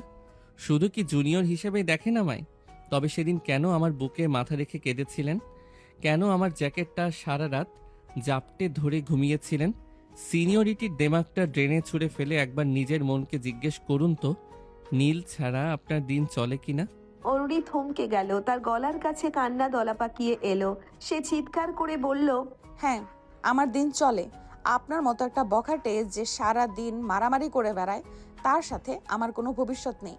লোকে হাসবে আমাদের দেখলে। আপনার স্ট্যাটাস আর আমার স্ট্যাটাস আলাদা। প্লিজ আমাকে শান্তিতে থাকতে দিন। নীল আর কিছু বলল না। সে স্থির চোখে কিছুক্ষণ অরুণীকে দেখলো। তারপর বাইক স্টার্ট দিয়ে ঝড়ের গতিতে চলে গেল। অরুণী সেই রাস্তার মাঝখানে দাঁড়িয়ে রইল। তার মনে হলো সে জিতে গেছে, কিন্তু বুকটা কেন যেন ফাঁকা লাগছে। পুরোটা দিন সেই কোচিংয়ের এক বর্ণও পড়তে পারল না। তার চোখের সামনে বারবার ভাসছে নীলের সেই আহত হওয়ার মতো চাউনি। সে বুঝতে পারল নীলকে দূরে সরানো মানে নিজের হৃৎপিণ্ডের একটা অংশকে ছিঁড়ে ফেলা। দুপুর গড়াতেই ঝুম বৃষ্টি নামলো শান্তিনগরে। মুষলধারে বৃষ্টির শব্দে বাইরের সব কোলাহল ডুবে গেছে। অরুণীদের বাসায় আজ কাজ নেই, সবাই দুপুরে খেয়ে ঘুমুচ্ছে। অরুণীর ঘরের জানালার পাশে একটা টিনের শেড আছে, সেখানে বৃষ্টির শব্দটা খুব অদ্ভুত শোনায়। অরুণী বিছানায় শুয়ে এপাশ ওপাশ করছিল। নীলের ওপর রাগ করে সে দুপুরে কিছু খায়নি। হঠাৎ তার মনে পড়ল সকালে ভেজানো কিছু কাপড় ছাদে রয়ে গেছে। সে তড়িঘড়ি করে একটা বড় গামছা নিয়ে ছাদে গেল। ছাদটা তখন বৃষ্টির পানিতে ভিজে একাকার। অরুণী দৌড়ে গিয়ে তার কাপড়গুলো তুলতে লাগলো। ঠিক তখনই পাশের বাড়ির ছাদের উপর নজর পড়ল তার। সেখানে বৃষ্টির ঝাপটায় মাঝে নীল দাঁড়িয়ে আছে। কোনো ছাতা নেই, সে পুরো ভিজছে। পরনে শুধু একটা সাদা টি শার্ট যা তার শরীরের সাথে লেপ্টে আছে। অরুণী থমকে দাঁড়িয়ে গেল। দুই বাড়ির ছাদ খুব কাছাকাছি, মাঝখানে মাত্র কয়েক ফুটের দূরত্ব। কি হলো সিনিয়র, কথা বলবেন না বলে কি এখন দেখাও করবেন না? কাপড় তো ভিজেই গেছে, এখন তুলে লাভ নেই। অরুণী গম্ভীর হওয়ার আপ্রাণ চেষ্টা করলো। সে মাথা নিচু করে বলল, আপনি কেন ভিজেছেন? জ্বর আসলে তো আবার আপনার মাকে কষ্ট দেবেন। জ্বর তো আমার মনে লেগে আছে অনেক দিন ধরে। শরীরের জ্বরের কথা আর কি বলবো? আপনি তো বললেন আমার সাথে আপনার কোনো ভবিষ্যৎ নেই। তবে এই অবেলায় ছাদে কেন এসেছেন? আমার ছায়া দেখার জন্য? অরুণী হঠাৎ হেসে ফেলল। নীলের এই পাগলামি ভরা ডায়লগগুলো সে খুব মিস করছিল। নীল অরুণীর হাসি দেখে মুগ্ধ হয়ে গেল। বাহ, সিনিয়র হাসলে তো দেখি মেঘের আড়াল থেকে চাঁদ ওঠে। শুনুন, বৃষ্টির দিনে গম্ভীর থাকতে নেই, পাপ হয়। আসুন না, এই বৃষ্টিতে সব রাগ ধুয়ে ফেলি। নীল হঠাৎ পকেট থেকে একটা প্লাস্টিকের মোড়কে মোড়ানো লাল গোলাপ বের করলো। সে সেটা খুব সাবধানে অরুণীর দিকে ছুঁড়ে দিল। গোলাপটা অরুণীর পায়ের কাছে পড়লো। এই সকাল থেকে পকেটে নিয়ে ঘুরছি, ভেবেছিলাম কোচিংয়ের সামনে দেব, কিন্তু আপনি তো লুকোচুরি খেলছিলেন। এখন গোলাপটা নিন, না হলে ওটা বৃষ্টির পানিতে মরে যাবে। অরুণী নিচু হয়ে গোলাপটা হাতে নিল। তার মনে হলো গোলাপের পাপড়িগুলো যেন নীলের ভালোবাসার মতোই সজীব। সে গোলাপটা নাকে ঠেকিয়ে তার ঘ্রাণ নিল। আপনি আসলেও পাগল নীল। আমাকে পাওয়ার জেদটা আপনার ছাড়তে ইচ্ছে করে না। জেদ নয় সিনিয়র, এটা অধিকার। যে বাঘ একবার শিকার চিনে নেয় সে কি আর অন্যদিকে তাকায়? আপনি যতই দূরে পালান, শান্তিনগরের এই নীল আপনার ছায়া হয়েই থাকবে। অরুণী বৃষ্টির মাঝে নীলের দিকে তাকিয়ে রইল। তার ভেজা চুলে বৃষ্টির ফোঁটাগুলো মুক্তোর মতো জ্বলছে। সে প্রথমবার মুখে স্বীকার করলো, না হলেও মনে মনে বলে দিল, আমি তোমার মায়ার জালে আটকা পড়ে গেছি নীল। তোমার এই অবাধ্যতার ভালোবাসার কাছে আমার সিনিয়রিটির দেমাগ আজ নীতি নত স্বীকার করছে। ছাদের ওপর সেই ঝুম বৃষ্টির মাঝে নীল আর অরুণী দীর্ঘক্ষণ দাঁড়িয়ে রইল। কোনো স্পর্শ নেই, শুধু বৃষ্টির শব্দের মাঝে দুই হৃদয়ের অলিখিত কথোপকথন। অরুণী বুঝতে পারল জীবনের সবচেয়ে কঠিন কেরিয়ার বিসিএস ক্যাডার হওয়া নয়, বরং নীলের মতো একজন অবাধ্য মানুষের মন জয় করা। কিন্তু বৃষ্টির সেই রোমান্টিক দুপুরে রেশ কাটতে না কাটতেই এক কালো ছায়া ঘনিয়ে এলো অরুণীর জীবনে। একদিকে ছোট বোনের জন্মদিনের আনন্দ, অন্যদিকে পুরনো শত্রুর বিষাক্ত নিঃশ্বাস। নীল আর অরুণীর এই অসম প্রেমের নৌকা কি পারবে ঝড়ের কবলে পড়েও তীরে ফিরতে? অরুণীর ছোট বোন পিউয়ের আজ 15তম জন্মদিন। জামান সাহেব মধ্যবিত্ত আভিজাত্যে ছোটখাটো একটা অনুষ্ঠানের আয়োজন করেছেন। আত্মীয় স্বজন আর পিউয়ের বন্ধুরা আসবে। অরুণী সকাল থেকেই ঘর সাজানো আর রান্নায় ব্যস্ত। তবে তার মনের এক কোণায় বারবার একটা খটকা লাগছে। নীলকে কি নিমন্ত্রণ করা উচিত? বাবা জামান সাহেব নীলের প্রতি কৃতজ্ঞ ঠিকই, কিন্তু পাড়া প্রতিবেশীর কান কথা আর নীলের মাস্তান ইমেজের কারণে তিনি ওকে পারিবারিকভাবে খুব একটা কাছে টানতে স্বাচ্ছন্দ্য বোধ করেন না। তাই নীলকে কার্ড পাঠানো হয়নি। অরুণী বারবার বারান্দায় গিয়ে পাশের বাড়ির দিকে তাকাচ্ছে, কিন্তু নীলের কোনো দেখা নেই। সন্ধ্যা 7টা, বসার ঘর মেহমানে ঠাসা। ঠিক তখনই বাড়ির সামনে 4-5টা দামি কালো পাজেরো এসে থামলো। ড্রয়িং রুমে গুঞ্জন শুরু হলো। গেট দিয়ে ভেতরে ঢুকলো একদল ডেকোরেশন কর্মী, যাদের হাতে দামি অর্কিড, লিলি আর বিদেশি চকোলেটের বিশাল সব ঝুড়ি। তাদের পেছনে রাজকীয় ভঙ্গিতে হেঁটে এলো নীল। নীল আজ কোনো মাস্তান টাইপের পোশাকে নেই, পরনে ধবধবে সাদা পাঞ্জাবি, হাত ঘড়ি আর নিখুঁতভাবে সেট করা চুল। ওকে দেখে মেহমানদের মধ্যে কানাঘুষা শুরু হলো। এই ছেলেটা কি জামান সাহেবের আত্মীয়? নীল জামান সাহেবের পায়ে হাত দিয়ে সালাম করে। সালাম আঙ্কেল, শুনলাম পিউয়ের জন্মদিন, তাই ভাবলাম ছোট বোনটার জন্য কিছু সারপ্রাইজ নিয়ে আসি। আপনি অনুমতি না দিলে ভেতরে আসতাম না, কিন্তু পাড়া প্রতিবেশী হিসেবে দায়িত্বটা এড়াতে পারলাম না। আরে না না নীল, এসো, তুমি তো অনেক আয়োজন করে ফেলছো। নীল ইশারায় তার টিমকে কাজ বুঝিয়ে দিল। মুহূর্তের মধ্যে সাধারণ ড্রয়িং রুমটা কোনো 5 স্টার হোটেলের বলরুমের মতো ঝকঝকে হয়ে উঠল। নীল নিজের হাতে পিউকে এক সেট দামি ল্যাপটপ উপহার দিল। পিউ তো খুশিতে আটখানা। অননী এক কোনায় দাঁড়িয়ে সব দেখছিল। তার কেন জানি খুব অস্বস্তি হচ্ছিল। আত্মীয়দের মধ্যে অরুণীর খালাতো বোন রিমি ফিসফিস করে বলল, কিরে অরিন, এই ছেলে তোকে ওভাবে দেখছে কেন? আর তোর জন্য এত খরচ করছে কেন? কোনো চক্কর আছে নাকি? অরুণী গম্ভীর হওয়ার চেষ্টা করলো, কিন্তু তার গাল দুটো লাল হয়ে গেল। নীল ভিড়ের মাঝে অরুণীর খুব কাছে গিয়ে দাঁড়ালো। কেমন লাগছে সিনিয়র? সাজগোজটা আপনার পছন্দ হয়েছে তো, নাকি এখনো গম্ভীর মুখ করে আমায় মনে মনে গালি দিচ্ছেন? এইসব করার কি দরকার ছিল নীল? লোকে আজে বাজে বলছে। আপনি আমার পরিবারের ওপর আপনার টাকা আর প্রতিপত্তি কেন দেখাচ্ছেন? এটা প্রতিপত্তি নয় সিনিয়র, এটা অধিকার।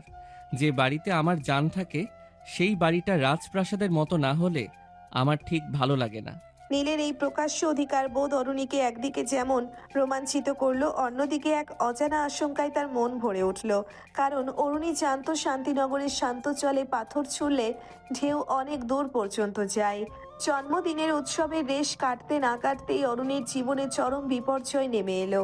শাকিল, সেই পুরনো শত্রু, এবার সরাসরি নোংরা খেলায় নামলো। সে অরুণীর কলেজের কিছু পুরনো ছবি এডিট করে একটা ভুয়া ভিডিও তৈরি করে অরুণীর ফোনে পাঠালো। শাকিল ফোনে বলল, কিরে অর্নি, তোর ওই পিচ্ছি মাস্তান তো খুব হিরোগিরি দেখাচ্ছিল। এই ভিডিওটা যদি ইন্টারনেটে ছেড়ে দেই তবে তোর বিসিএস ক্যাডার হওয়ার স্বপ্ন তো দূর, সমাজে মুখ দেখাতে পারবি না।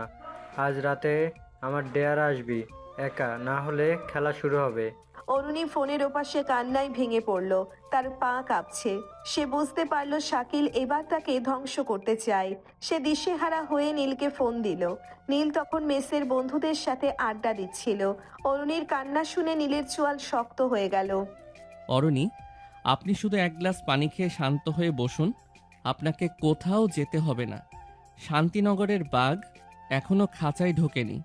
নীল ফোন রেখেই তার বাইক নিয়ে ঝড়ের গতিতে শাকিলের ডেরার দিকে রওনা দিল। সে একা গেল, কারণ সে চেয়েছিল এই পাপের সমাপ্তি সে নিজেই করবে। শাকিলের আস্তানাটা শহরের শেষ প্রান্তে একটা পুরনো গুদাম ঘরে। সেখানে শাকিল তার সশস্ত্র বাহিনী নিয়ে বসেছিল। নীল সেখানে পৌঁছানো মাত্রই শাকিলের লোকেরা তাকে ঘিরে ধরল। শুরু হলো এক ভয়াবহ অসম যুদ্ধ। নীল একাই 10-12 জন সশস্ত্র গুন্ডার বিরুদ্ধে লড়াই করতে লাগলো। শাকিলের লোকেরা লাঠি আর লোহার রড দিয়ে নীলকে আঘাত করছিল।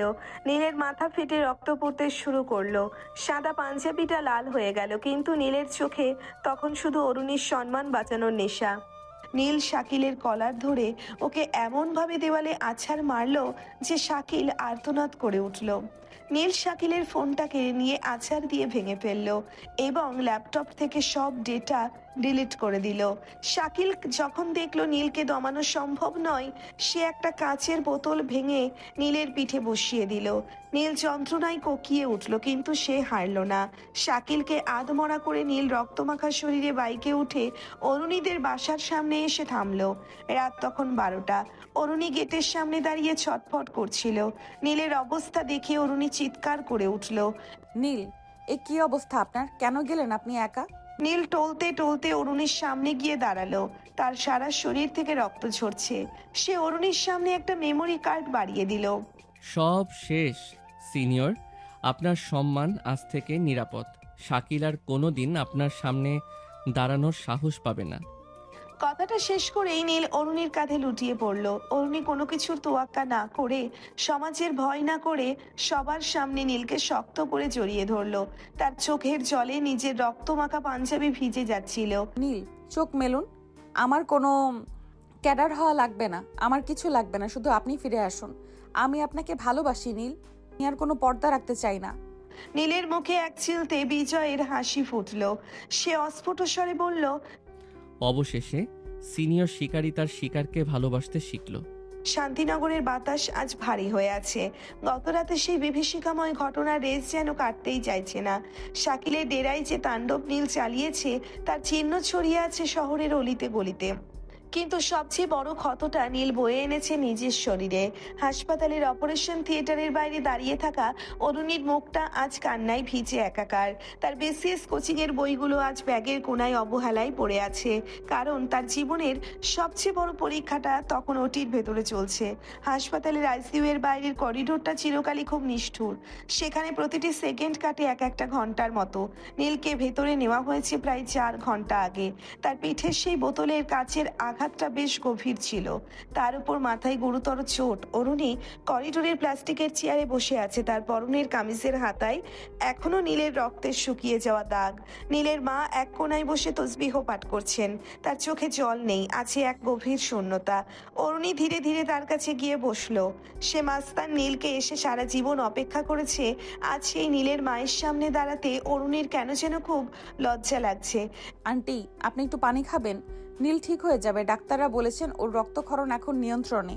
নীলের মা অরুণীর দিকে তাকালেন, তার শান্ত চাহনি অরুণীর বুকের ভেতরটা কাঁপিয়ে দিল। জানো মা, নীল যখন ওর বাবার অবহেলায় বড় হচ্ছিল তখন ও নিজেকে খুব শক্ত করে ফেলেছিল। ও কাউকেই পরোয়া করতো না। কিন্তু যেদিন থেকে তোমরা এই এলাকায় এলে সেদিন থেকে নীলের মুখে আমি নতুন এক হাসি দেখেছি। ও সারা রাত তোমার জানালার দিকে তাকিয়ে থাকতো। আমি জানতাম আমার এই বুনো ছেলেটা একদিন ঠিক এমন কোনো বিপদে পড়বে তোমার জন্য, কিন্তু ও যে হাসি মুখে নিজের জীবন দিয়ে দিতে পারে সেটা ভাবিনি।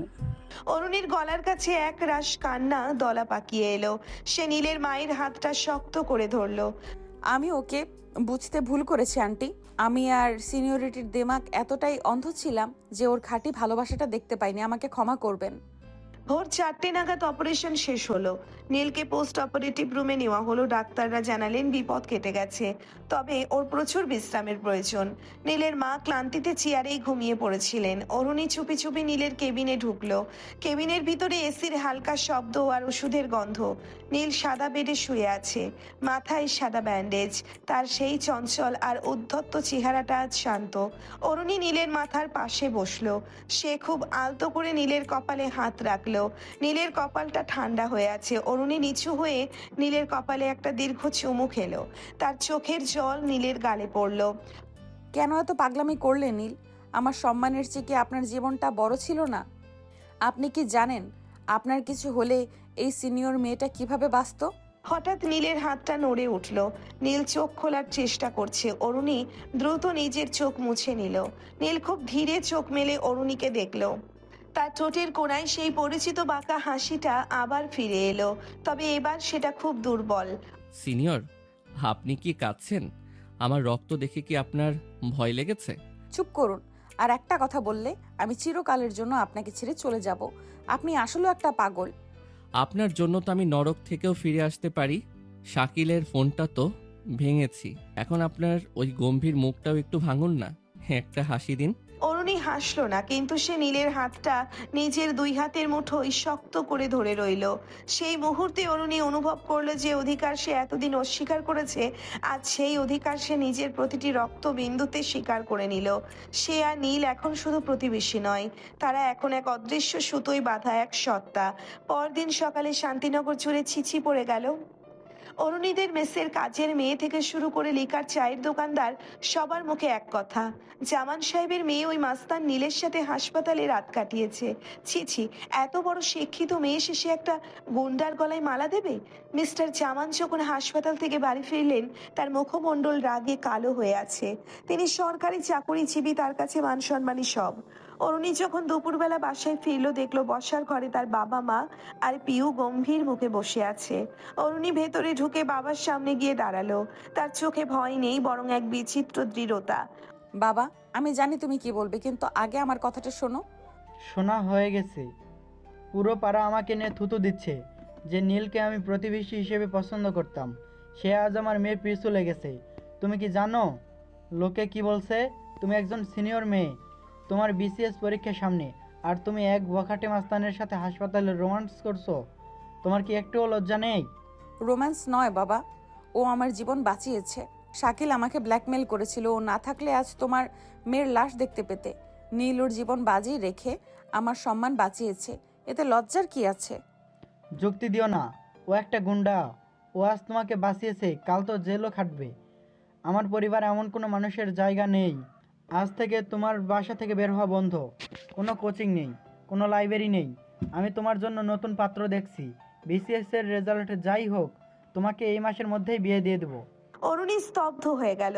তার নিজের বাবা তাকে বুঝতে চাইছে না। অরুণীর মা পাশ থেকে কান্নাকাটি করছিলেন, কিন্তু বাবার ভয়ে কিছু বলতে পারছিলেন না। বাবা, তুমি যদি আমার বিয়ে জোর করে অন্য কারোর সাথে দাও, তবে সেদিনই তোমার বড় মেয়েটা পৃথিবী ছেড়ে চলে যাবে। আমি নীলের কাছ থেকে আসতে পারবো না। ও আমার শরীরের প্রতিটি ক্ষততে মিশে আছে। যে সম্মান ও নিজের রক্ত কিনেছে, সেই সম্মান আমি অন্য কাউকে দিতে পারবো না। মিস্টার জামান অরুণীর গালে এক চড় বসিয়ে দিলেন। বেয়াদব মেয়ে, সিনিয়রিটির দেমা গাছ গুন্ডার প্রেমে পড়ছে। যাও নিজের ঘরে ঢুকো। আজ থেকে নীল বা ওই বাসার কারোর নাম নিলে আমি বিষ খাবো। অরুণী নিজের ঘরের দরজা বন্ধ করে মেঝেতে বসে পড়ল। তার চোখের জল আজ আর থামছে না। একদিকে বাবার জেদ, অন্যদিকে নীলের রক্ত মাখা স্মৃতি। অরুণী জানালার পর্দা সরালো। পাশের বাসার সেই বারান্দাটা দেখা যাচ্ছে। নীল এখনো হাসপাতালে, ওর ঘরটা খালি। অরুণী মনে মনে বলল, নীল, আমাকে বের করে নিয়ে যান এই খাঁচা থেকে। আমি আর আপনার সিনিয়র থাকতে চাই না। আমি শুধু আপনার সেই পাগলি বউ থাকতে চাই। হাসপাতাল থেকে 3 দিন পরেই নীল ডিসচার্জ নিয়ে নিল। যদিও ডাক্তাররা আরও 2 দিন থাকতে বলেছিলেন। তার পিঠের সেলাইগুলো এখনো কাঁচা, হাঁটাচলা করলে টান লাগে। কিন্তু নীলের জেদের কাছে শারীরিক যন্ত্রণা তুচ্ছ, কারণ সে শুনেছে অরুণীকে বন্দি করে রাখা হয়েছে। সে যখন ব্যান্ডেজ জড়ানো অবস্থায় শান্তিনগরের মোড়ে বাইক নিয়ে ফিরল, এলাকার মানুষ ভয়ে আর বিস্ময়ে তটস্থ হয়ে গেল। নীল সরাসরি তার বাইকটা নিয়ে জামান সাহেবের বাড়ির প্রধান ফটকের সামনে এসে থামালো। সে কোনো গোলমাল করলো না, শুধু বাইকটা স্ট্যান্ডে রেখে ফটকের ঠিক সামনে একটা প্লাস্টিকের চেয়ার পেতে বসলো। তার পেছনে আকাশ, রনিয়ার এলাকার আরও 20 থেকে 25 জন ছেলে। কিন্তু নীল তাদের ইশারায় শান্ত থাকতে বলল। আকাশ, কেউ কোনো শোরগোল করবি না। আমি এখানে মাস্তানি করতে আসিনি। আমি এখানে আমার পাওনা আদায় করতে এসেছি। আঙ্কেল যতক্ষণ না অরুণীকে মুক্ত করবেন ততক্ষণ আমি এই গেট ছাড়ব না। ভেতরে জামান সাহেব অস্থির হয়ে পায়চারি করছেন। তিনি বারান্দায় গিয়ে দেখলেন নীল নিচে বসে আছে। তার কপালে ব্যান্ডেজ, হাতেও ব্যান্ডেজ। রোদের তাপে ছেলেটা ফ্যাকাশে হয়ে যাচ্ছে, কিন্তু জায়গা ছাড়ছে না। এই ছেলেটা কি পাগল? ও এভাবে আমার গেটে বসে থাকলে মান সম্মান আর কিছু থাকবে? পুলিশে খবর দাও। পুলিশ ডেকে কি হবে? ও তো কোনো অপরাধ করছে না, ও শুধু বসে আছে। ও তো তোমার মেয়ের জীবন বাঁচিয়েছে, ওকে অন্তত একটু পানি খেতে দাও। অরুণী নিজের ঘরের জানালার পর্দা সরিয়ে নিস্তলার দৃশ্যটা দেখল। রোদের প্রখর তেজে নীলের কপাল দিয়ে ঘাম আর ব্যান্ডেজ চুইয়ে আসা রক্ত মিশে একাকার হয়ে যাচ্ছে। অরুণীর বুকটা ফেটে যাচ্ছিল। সে দরজায় দুমাদুম ধাক্কা দিতে শুরু করলো।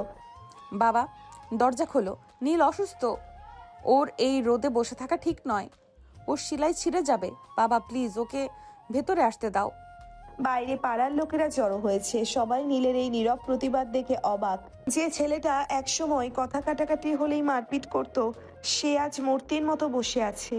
সন্ধ্যা গড়িয়ে রাত হলো। নীল সরেনি। আকাশ আর রনি খাবার নিয়ে এলো, কিন্তু নীল কিছুই ছুলো না। নীল নিচ থেকে অরুণীর জানালার দিকে তাকিয়ে অস্ফুট স্বরে বলে, সিনিয়র, আমি জানি আপনি আমাকে দেখছেন। আপনি না হাসলে আমি এই নরক থেকে এক কদমও নড়ব না। আঙ্কেলকে বুঝতে দিন, নীলের জেদ আর ভালোবাসা দুটোই হিমালয়ের মতো অটল। জামান সাহেব দেখলেন পরিস্থিতি হাতের বাইরে যাচ্ছে। এলাকার মুরব্বীরা এসে তাকে বোঝাচ্ছেন। জামান সাহেব, ছেলেটা তো মন্দ নয়। আপনার মেয়ের জীবন বাঁচালো, এখন এভাবে বসে আছে। আপনি একবার কথা বলে দেখেন না। জামান সাহেবের জেদ যেন এবার একটু নড়বড়ে হতে শুরু করলো। কিন্তু তখনই নতুন উপদ্রবের উদয় হলো। শাকিল হাসপাতাল থেকে ছাড়া পেয়ে অপমানে জ্বলছিল। সে জানতো নীলকে সরাসরি হারানো সম্ভব নয়, তাই সে নীলের দুর্বল জায়গায় আঘাত করার পরিকল্পনা করলো। সে নীলের বাবা চৌধুরী সাহেবের কাছে পৌঁছলো। চৌধুরী সাহেব শহরের একজন প্রভাবশালী ধনাঢ্য ব্যবসায়ী, যার কাছে সামাজিক আভিজাত্যই শেষ কথা। শাকিল তাকে বোঝালো যে নীল এক সাধারণ সরকারি কর্মচারীর মেয়ের প্রেমে পড়ে বংশের নাম ডোবাচ্ছে এবং ওই পরিবার নীলকে ব্ল্যাকমেইল করছে। পরদিন সকালে চৌধুরী সাহেবের বিশাল পাজেরো গাড়ি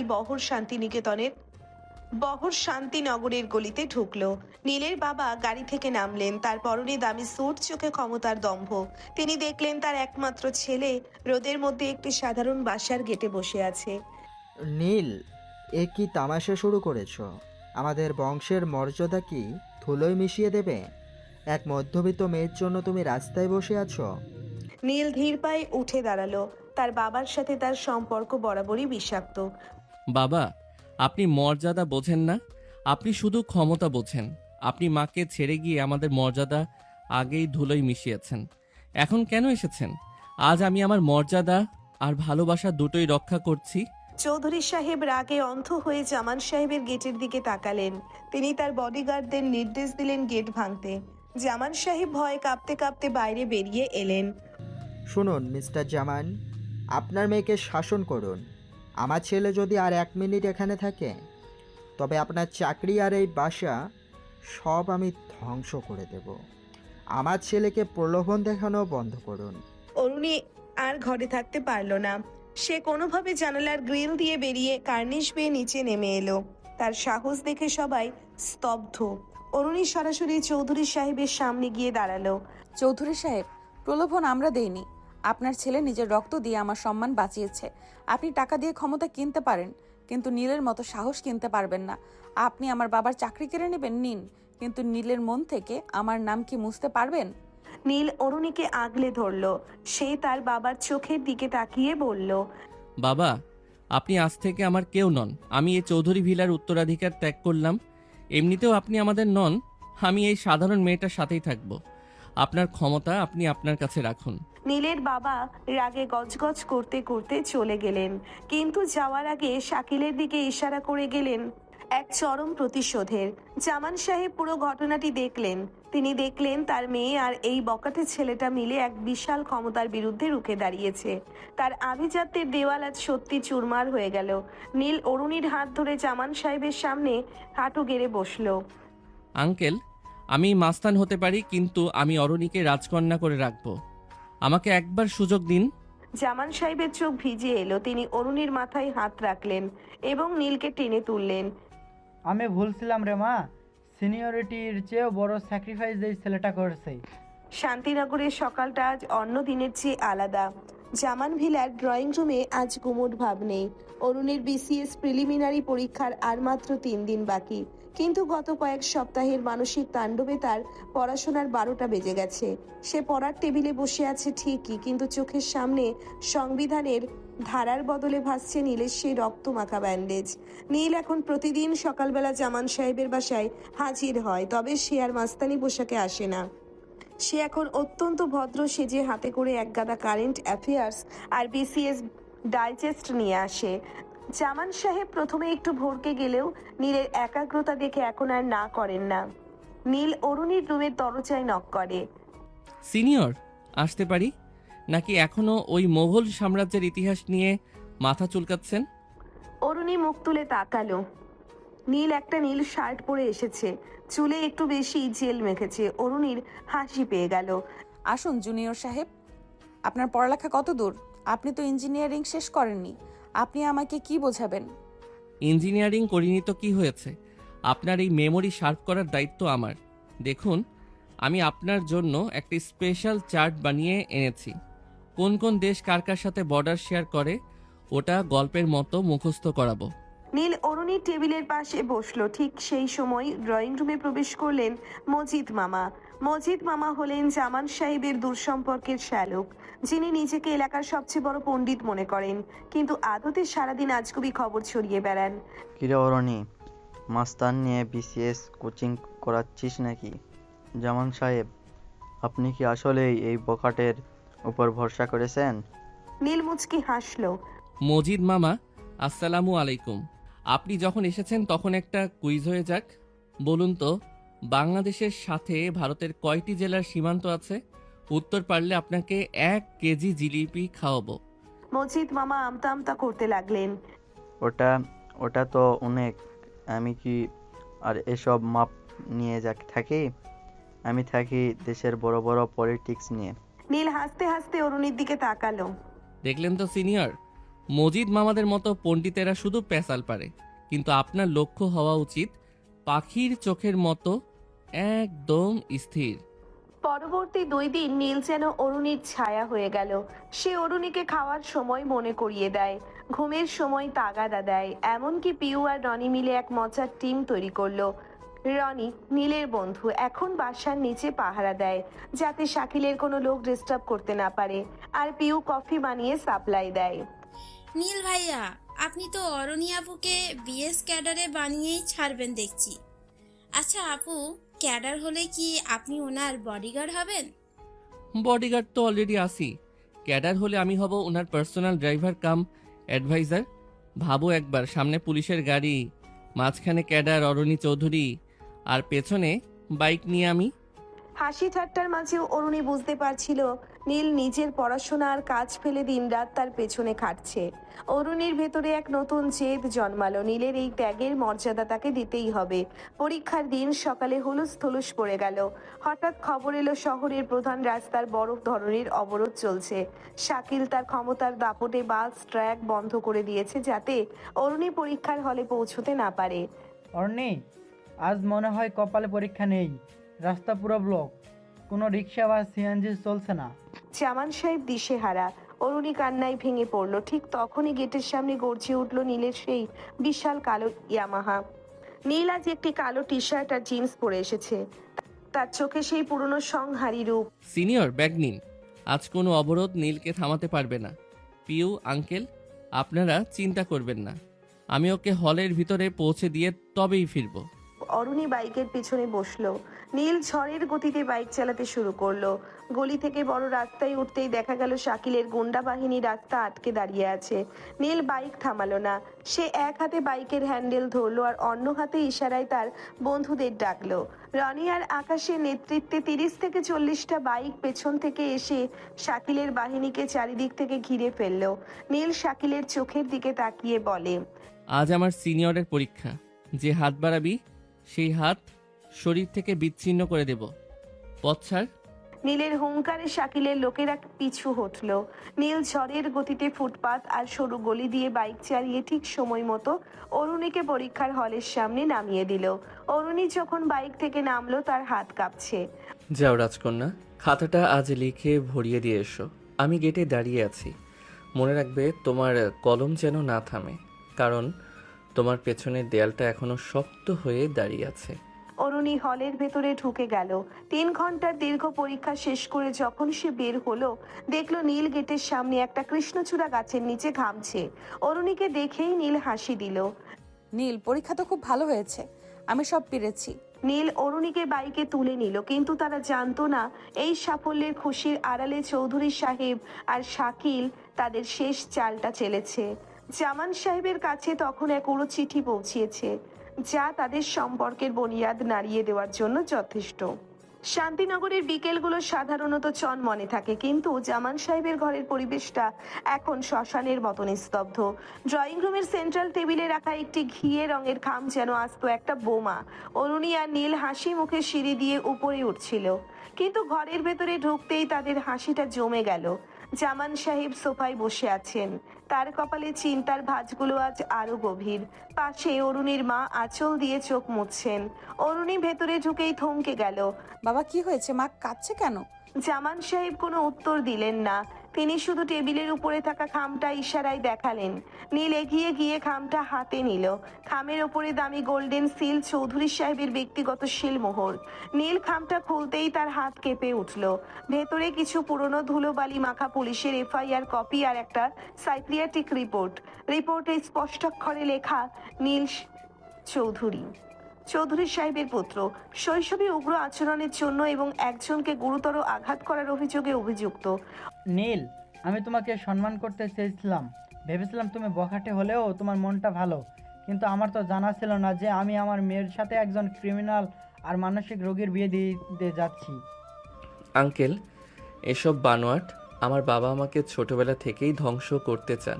তিনি চান না আমি সুখী হই। থামো নীল, এই রিপোর্টে ডাক্তারের সই আছে, পুলিশের নথিপত্র আছে। অর্নি বিসিএস দিয়ে একজন উচ্চ পদস্থ কর্মকর্তা হবে, আর তার স্বামী হবে একজন মানুষ যার শৈশবে খুনের চেষ্টার অভিযোগ আছে। তুমি কি জানো এটা জানলে অর্নির ক্যারিয়ার কি হবে? অরুণী স্তব্ধ হয়ে দাঁড়িয়ে আছে। সে নীলের দিকে তাকালো। নীলের মুখটা ফ্যাকাশে হয়ে গেছে। অরুণী খাম থেকে কাগজগুলো নিয়ে দ্রুত পড়তে লাগলো। তার বিশ্বাস হচ্ছে না যে এই হাসি খুশি সাহসী ছেলেটার পিছনে এমন কোনো অন্ধকার লুকিয়ে আছে। রাতের অন্ধকার গভীর হওয়ার সাথে সাথে জামান ভিলার ভেতরের উত্তেজনা আরো বেড়ে গেল। জামান সাহেব অরুণীকে স্পষ্ট জানিয়ে দিয়েছেন এই নীলকে আর কোনোভাবেই এই বাসায় ঢুকতে দেওয়া হবে না। অরুণী নিজের ঘরে গিয়ে জানালার পর্দা সরিয়ে দেখলো নীল সেই কৃষ্ণচূড়া গাছটার নিচে অন্ধকার একা দাঁড়িয়ে আছে।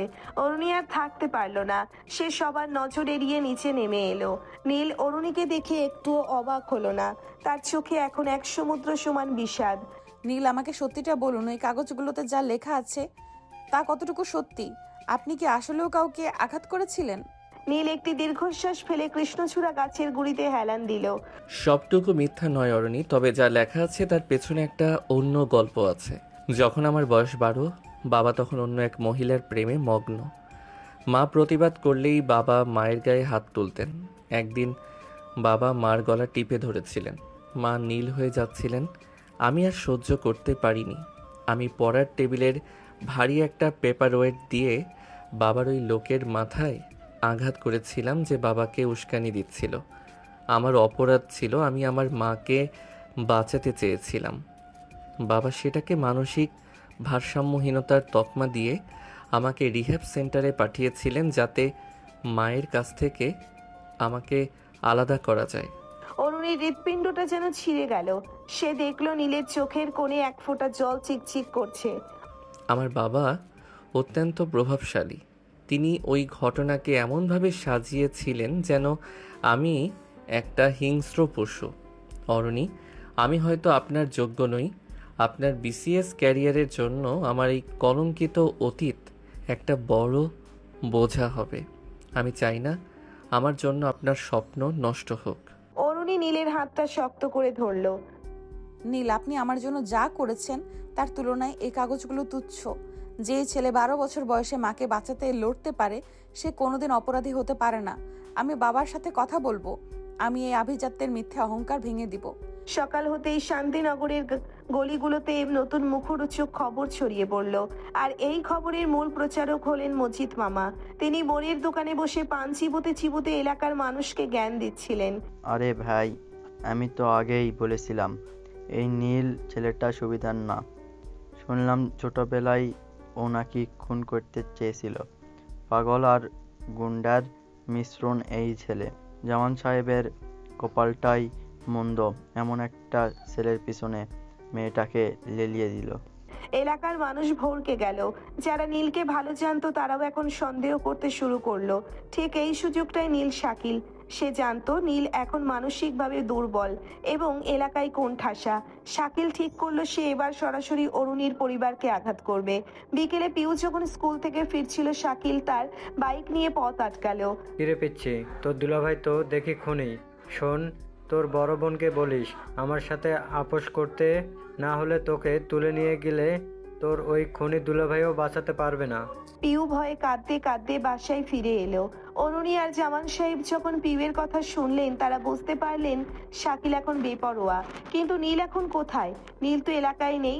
সবাই ভাবলো নীল হয়তো পালিয়ে গেছে। ঠিক তখনই গলির মুখে আবার সেই পরিচিত বাইকের গর্জন। নীল ফিরে এসেছে, তবে এবার সে একা নয়, তার সাথে আছে এলাকার সেই রিক্সা চালকরা আর সাধারণ মানুষ যাদের নীল গত কয়েক বছর ধরে নানাভাবে সাহায্য করেছে। মজিদ মামার রটানো কথায় যারা কান দিয়েছিল নীলের এই মূর্তি দেখে তারা আবার পিছিয়ে গেল। নীল সরাসরি শাকিলের চায়ের আড্ডায় গিয়ে হাজির হলো। শাকিল, তুই অরণির বোনের দিকে নজর দিয়েছিস? আমার অতীত নিয়ে কথা বললে আমি হয়তো চুপ থাকতাম, কিন্তু আমার পরিবারের দিকে হাত বাড়ালে আমি আমার ওই উন্মাদ রূপটা ফিরে পেতে বাধ্য হব। শোন, শান্তিনগর থেকে তোর তল্পি তল্পা গুছিয়ে পালানোর সময় হয়ে গেছে। নীলের চোখের আগুন দেখে শাকিল বুঝতে পারল নীল মোটেও দুর্বল হয়নি, বরং অরুণীর প্রতি তার ভালোবাসা তাকে আরো ভয়ঙ্কর করে তুলেছে। অরুণী দূর থেকে সব দেখছিল, তার মনে হলো যে অতীত নিয়ে নীল লজ্জিত। সেই অতীতই তাকে আজ অশুভ শক্তির বিরুদ্ধে লড়াই করার সাহস যোগাচ্ছে। শাকিল ভয়ে আপাতত চলে গেল। পরদিন সকাল 10টা, পিসিএসসির ওয়েবসাইট থেকে রেজাল্ট পাবলিশ হয়েছে। অরুণী ল্যাপটপের সামনে পাথরের মতো বসে আছে। তার রোল নাম্বারটা তালিকার একদম শুরুর দিকে জ্বলজ্বল করছে। সে প্রিলিমিনারিতে টপ করেছে। ফোনের ইনবক্স অভিনন্দন বার্তায় ভরে যাচ্ছে, কিন্তু অরুণীর মন পড়ে আছে পাশের বাড়ির ওই অন্ধকার ঘরটায়। নীল আজ সারাদিন ঘর থেকে বের হয়নি। সে জানে এই খুশির দিনে তার থাকাটা অরুণীর জন্য অভিশাপ হতে পারে। জামান সাহেব ইতিমধ্যে বাসার ঘোষণা করে দিয়েছেন যে নীল যদি অরুণীর জীবনে থাকে তবে ভেরিফিকেশনের সময় নীলের এই তথাকথিত ক্রিমিনাল রেকর্ড অরুণীর চাকরি হওয়ার পথে বাধা হয়ে দাঁড়াবে। নীল জানালার আড়ালে দাঁড়িয়ে দেখছিল অরুণীদের বাসায় মিষ্টি আসছে, প্রতিবেশীরা ভিড় করছে, কিন্তু সে সেখানে যাওয়ার অধিকার হারিয়েছে। রাত গভীর হলে নীল তার ব্যাগ গুছিয়ে নিল। সে ঠিক করেছে সে শান্তিনগর ছেড়ে দূরে কোথাও চলে যাবে। রনিকে ডেকে সে তার বাইকের চাবিটা হাতে নিল। রনি, এই বাইকটা রাখ। আর শোন, অরণিকে বলবি আমি কোনোদিন ওর পথে বাধা হতে চাইনি। ওর ক্যারিয়ারটা অনেক বড়। আমার এই অন্ধকার ছায়া যেন ওর উজ্জ্বল ভবিষ্যতের ওপর না পড়ে। আমি চলে গেলেই আঙ্কেল ওকে ওর স্বপ্নের পথে এগোতে দেবেন। বস, আপনি কি পাগল হয়েছেন? অরণ্য আপু আপনাকে ছাড়া বাঁচবে না। আপনি এভাবে পালিয়ে যাচ্ছেন কেন? এটা পালানো নয় রে রনি, এটা মুক্তি। আমি ওকে ভালোবাসি বলেই ওর স্বপ্নকে নষ্ট হতে দিতে পারি না। আমি থাকলে সমাজ ওকে কথা শোনাবে, পুলিশ ভেরিফিকেশনে ঝামেলা হবে। তার চেয়ে আমি নেই, এটাই হোক ওর জন্য আমার শেষ উপহার। যখন গেট দিয়ে বেরিয়ে যাচ্ছিল হঠাৎ দেখলো গেটের সামনে অরুণী দাঁড়িয়ে। পরনে সেই সাধারণ সুতির শাড়ি, চোখে জল, কিন্তু দৃষ্টিতে আগ্নেয়গিরির তেজ। সে বিসিএস এর রেজাল্ট শিটটা নীলের পায়ের কাছে ছুঁড়ে মারলো। এটা কি নীল? আপনি আমাকে ছেড়ে চলে যাচ্ছেন? আপনি ভেবেছেন এক টুকরো কাগজে আমার কাছে আপনার চেয়ে বেশি দামি? অরণি, বোঝার চেষ্টা করুন। আপনি ক্যাডার হবেন, আপনার স্বামী হবে একজন ক্লিন ইমেজের মানুষ। আমার মতো একজন দাগি আসামির সাথে আপনার নাম জড়ালে আপনার সব কষ্ট বৃথা যাবে। যে ক্যারিয়ার নীলকে ছাড়া গড়তে হবে সেই ক্যারিয়ারের আমার দরকার নেই। আপনি যদি আজ এক পা বাড়ান তবে আমি এক্ষুনি বিসিএস এর এই ফাইল পুড়িয়ে ফেলবো। আমার ক্যাডার হওয়ার বড় কথা নয় নীল, বড় কথা হলো আপনি পাশে আছেন। নীল স্তব্ধ হয়ে দাঁড়িয়ে রইল। অরুণী নীলের কলার ধরে ঝাঁকাতে লাগলো। বড় কথা হলো আপনি পাশে আছেন কিনা। আপনি কি আসলেও আমাকে এত ঠুনকো মনে করেন কিনা? সিনিয়র সাহেব, আপনি আমার নিরাপত্তা দিতে চেয়েছিলেন না, এখন নিজেই পালিয়ে যাচ্ছেন। মনে রাখবেন, সিনিয়রের অনুমতি ছাড়া আপনি শান্তিনগর ছাড়তে পারবেন না। পরের দিন সকালে চৌধুরী সাহেব যখন তার ড্রয়িং রুমে বসে কফি খাচ্ছিলেন এবং ভাবছিলেন যে তার চাল সফল হয়েছে, ঠিক তখনই এক অভাবনীয় ঘটনা ঘটল। নীলের মা, যিনি দীর্ঘ 10 বছর এইসব মুখ বুজে সব সহ্য করেছেন, আজ তিনি সরাসরি চৌধুরী সাহেবের সামনে গিয়ে দাঁড়ালেন। তার পিছনে অরুণী এবং এলাকার কিছু বয়োজ্যেষ্ঠ মানুষ। কি ব্যাপার, পাগলের মা আজ আমার সামনে কেন? তোমার ছেলেকে তো অলরেডি তার প্রেমিকা তাড়িয়ে দিয়েছে মনে হয়। মুখ সামলে কথা বলুন চৌধুরী সাহেব। এত বছর চুপ ছিলাম শুধু নীলের দিকে তাকিয়ে। ভেবেছিলাম আপনি মানুষ হবেন, কিন্তু আপনি নিজের ছেলেকে ধ্বংস করার জন্য পুলিশের ফাইল ম্যানিপুলেট করেছেন। অরুণী, এই নাও সেই আসল ফাইল। নীলের মা ব্যাগ থেকে এক সেট পুরনো ডায়েরি আর একটা মেমোরি কার্ড বের করলেন। সেখানে চৌধুরী সাহেবের সেই অবৈধ প্রেমের কথোপকথন আর নীলের উপর করা মানসিক অত্যাচারের প্রমাণ রয়েছে। দেখা গেল নীলের বিরুদ্ধে কোনো খুনের চেষ্টার মামলা কোনোদিন ছিলই না। ওটা চৌধুরী সাহেব টাকা দিয়ে বানিয়েছিলেন। অরুণিমা, নীল কোনো অপরাধী নয়, ও আমার রক্ষাকর্তা। চৌধুরী সাহেব, আপনি যদি আজই নীলের নামে করা এই সব মিথ্যা এলিগেশন উচ্চ না করেন, তবে কাল আপনার এই রাজপ্রাসাদ আর আপনার পাওয়ার আমি আইনের হাতে তুলে দেব। চৌধুরী সাহেব ফ্যাকাশে হয়ে গেলেন। তিনি বুঝতে পারেননি তার এতদিনের শান্ত স্ত্রী এভাবে রুখে দাঁড়াবেন। অরুণী ফাইলের পাতাগুলো উল্টে দেখল। তার চোখে বিজয়ের হাসি। সে সরাসরি চৌধুরী সাহেবের চোখের দিকে তাকিয়ে বলল, চৌধুরী সাহেব, আপনি ক্ষমতার বড়াই করেন। আমার বিসিএস এর রেজাল্ট আজ আমাকে সেই ক্ষমতা দিয়েছে যাতে আমি আপনার মতো মিথ্যাবাদীকে কাঠগড়ায় দাঁড় করাতে পারি। নীল আপনার ছেলে বলেই হয়তো আপনাকে ক্ষমা করে দিবে, কিন্তু আমি অরুণী জামান আপনাকে ছাড়বো না যদি না আপনি সবার সামনে নিজের ভুল স্বীকার করেন। বিকেলের দিকে শান্তিনগরের মোড়ে এক অদ্ভুত দৃশ্য দেখা গেল। চৌধুরী সাহেবের গাড়ি এসে নীলের সামনে থামলো। তিনি গাড়ি থেকে না নামলেও তার ম্যানেজার এসে নীলের কাছে একটি লিখিত ক্ষমাপত্র দিয়ে গেল, যেখানে নীলের অতীত রেকর্ডকে ভুল তথ্য হিসেবে ঘোষণা করা হয়েছে। নীল আজ ভীষণ খুশি। তারা দুজনে একসাথে নির্জন পথ ধরে হাঁটতে থাকলো। নীল আর অরুণী যখন কৃষ্ণচূড়া গাছের নিচে দাঁড়ালো তখন গোধূলির আলো তাদের দুজনের ওপর পড়েছে। সিনিয়র, আপনি তো দেখি আস্ত একটা বাঘিনী। বিসিএস হওয়ার আগেই তো আমার বাবাকে কুপোকাত করে দিলেন। বখাটে জুনিয়রকে সামলাতে হলে বাঘিনী হতেই হয়। এখন চুপচাপ পড়াশোনা শুরু করুন। বিসিএস ভাইবাতে কিন্তু আমার স্বামী হিসাবে আপনাকে একদম টিপটপ থাকতে হবে। শান্তিনগরের আকাশ আজ অনেক বেশি পরিষ্কার। মজিদ মামা আবার পানের দোকানে গিয়ে বলতে শুরু করলেন, আমি তো জানতামই নীল ছেলেটা হিরো। আমি তো অরুণিমাকে বুদ্ধি দিয়েছিলাম ফাইলটা খুঁজে বের করতে। কিছুদিন পর বিসিএস ভাইবা বোর্ডের বাইরে অরুণী আজ একা দাঁড়িয়ে নেই, তার পাশে দাঁড়িয়ে আছে নীল। নীলের পরনে আজ ধবধবে সাদা পাঞ্জাবি, কপালে পুরনো ক্ষত চিহ্নটা এখন আর কলঙ্ক নয়, বরং বীরত্বের তিলক হয়ে চলছে। অরুণী যখন ভাইবা রুম থেকে বের হলো তার চোখে মুখে এক অপার্থিব তৃপ্তি। সে জানতো বোর্ডের মেম্বাররা যখন তার সাহসিকতা আর সততার গল্প শুনছিলেন তখন তারা একজন হবু ক্যাডারের মধ্যে একজন প্রকৃত নেত্রীকে দেখতে পেয়েছিলেন। ভাইবা শেষে অরুণী করিডোর দিয়ে হেঁটে আসছিল, সামনেই নীল দাঁড়িয়ে। অরুণীকে দেখেই নীল পকেট থেকে একটা ছোট মখমলের বাক্স বের করলো। সে কোনো নাটকীয় হাঁটু গেড়ে বসা বা চিৎকার করলো না, সে শুধু অরুণীর সামনে গিয়ে দাঁড়ালো। সিনিয়র, আপনার বিসিএস ভাইবা তো শেষ, এবার আমার জীবনের ভাইভাটা নিয়ে নিন। সারা জীবন আপনারই গম্ভীর মুখটা সহ্য করার জন্য আমাকে কি লাইফটাইম মেম্বারশিপ দেওয়া যায়? অরুণী বাকরুদ্ধ হয়ে গেল। সে দেখলো বাক্সের ভেতরে একটা নীল হীরের আংটি। নীলের চোখের মায়া আজ সমুদ্রের গভীরতাকেও হার মানিয়েছে। অরুণী আংটিটা হাতে নিয়ে নীলের দিকে তাকালো। জুনিয়র সাহেব, আপনি কি জানেন ক্যাডার হওয়া কতটা কঠিন? আপনার সাথে সংসার করা তার চেয়েও বেশি কঠিন। আপনি তো সেদিন মাস্তানিয়ার পাগলামি নিয়ে থাকবেন, আপনি তো সারাদিন মাস্তানিয়ার পাগলামি নিয়ে থাকবেন। আমি তখন সামলাবো কাকে, দেশ নাকি আপনাকে? আপনি দেশ সামলাবেন আর আমি আপনার সেই দেশ সামলানোর পেছনের শক্তি হয়ে থাকব। ক্যাডার অরুণী চৌধুরীর ড্রাইভার হওয়ার অফারটা কিন্তু এখনো ভ্যালিড। অরুণী এবার আর রাগ করতে পারল না। সে নীলের হাতটা নিজের হাতের মুঠোয় নিয়ে নিল। তাদের এই নীরব অঙ্গীকার সাক্ষী হয়ে রইল ঢাকা শহরের ব্যস্ত রাজপথ। 1 মাস পর শান্তিনগরের প্রতিটি ঘর আজ আলোকসজ্জায় সজ্জিত। জামান ভিলা আর চৌধুরী ভিলার মাঝখানের দেওয়ালটা আজ অদৃশ্য হয়ে গেছে। চৌধুরী সাহেব নিজের ভুল বুঝতে পেরে নীল আর অরুণীর বিয়ের সব আয়োজন রাজকীয়ভাবে করেছেন। মজিদ মামা আজ শেরওয়ানির পরে গেটে দাঁড়িয়ে তদারকি করছেন, যদিও তার কাজ শুধু মানুষের ভুল ধরা। আরে ভাই, ফুলের মালাটা কি আরেকটু নিচে ঝুলানো যেত না?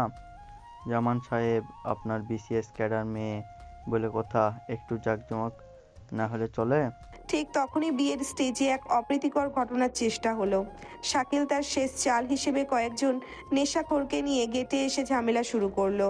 সে ভাবলো নীলের বিয়ের আনন্দ তছনছ করে দেবে, কিন্তু সে জানতো না নীল এখন আর সেই একা মাস্তান নয়। নীল বিয়ের পিঁড়ি থেকে উঠে এলো, তার পরনে মেরুন রঙের বেনারসি পাঞ্জাবি। সে গেটের কাছে গিয়ে শাকিলের সামনে দাঁড়ালো। শাকিল, আজ আমার জীবনের সবচেয়ে খুশির দিন।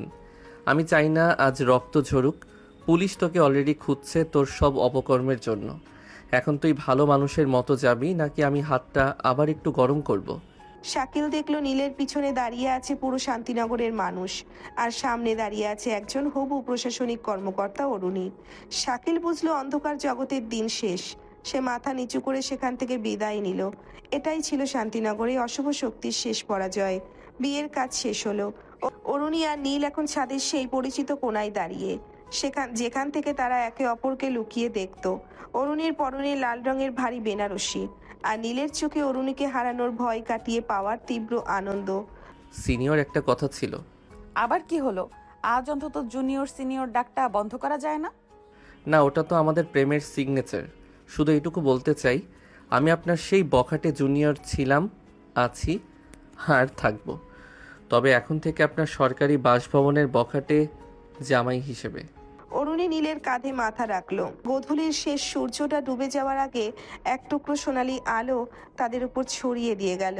শান্তিনগরের বাতাসে তখন বেজে উঠছে সানাইয়ের সুর, এক কঠোর সিনিয়রের গাম্ভীর্য আর এক পাগল জুনিয়রের নিঃস্বার্থ ভালোবাসার এক পূর্ণাঙ্গ মহাকাব্য। শান্তিনগরে এই গলিতে হয়তো আবারও নতুন কোনো কিশোরীর প্রেমে কোনো জুনিয়র পড়বে, হয়তো আবারও কোনো কঠোর সিনিয়র তার মন হারাবে, কিন্তু নীল আর অরুণীর এই লড়াই, ত্যাগ আর বিজয়ের গল্প শান্তিনগরের দেওয়ালে দেওয়ালে খোদাই করা থাকবে চিরকাল। ভালোবাসা যেখানে সাহস যোগায়, সেখানে সমাজ আর আভিজাত্যের দেওয়াল তাসের ঘরের মতো ভেঙে পড়তে বাধ্য।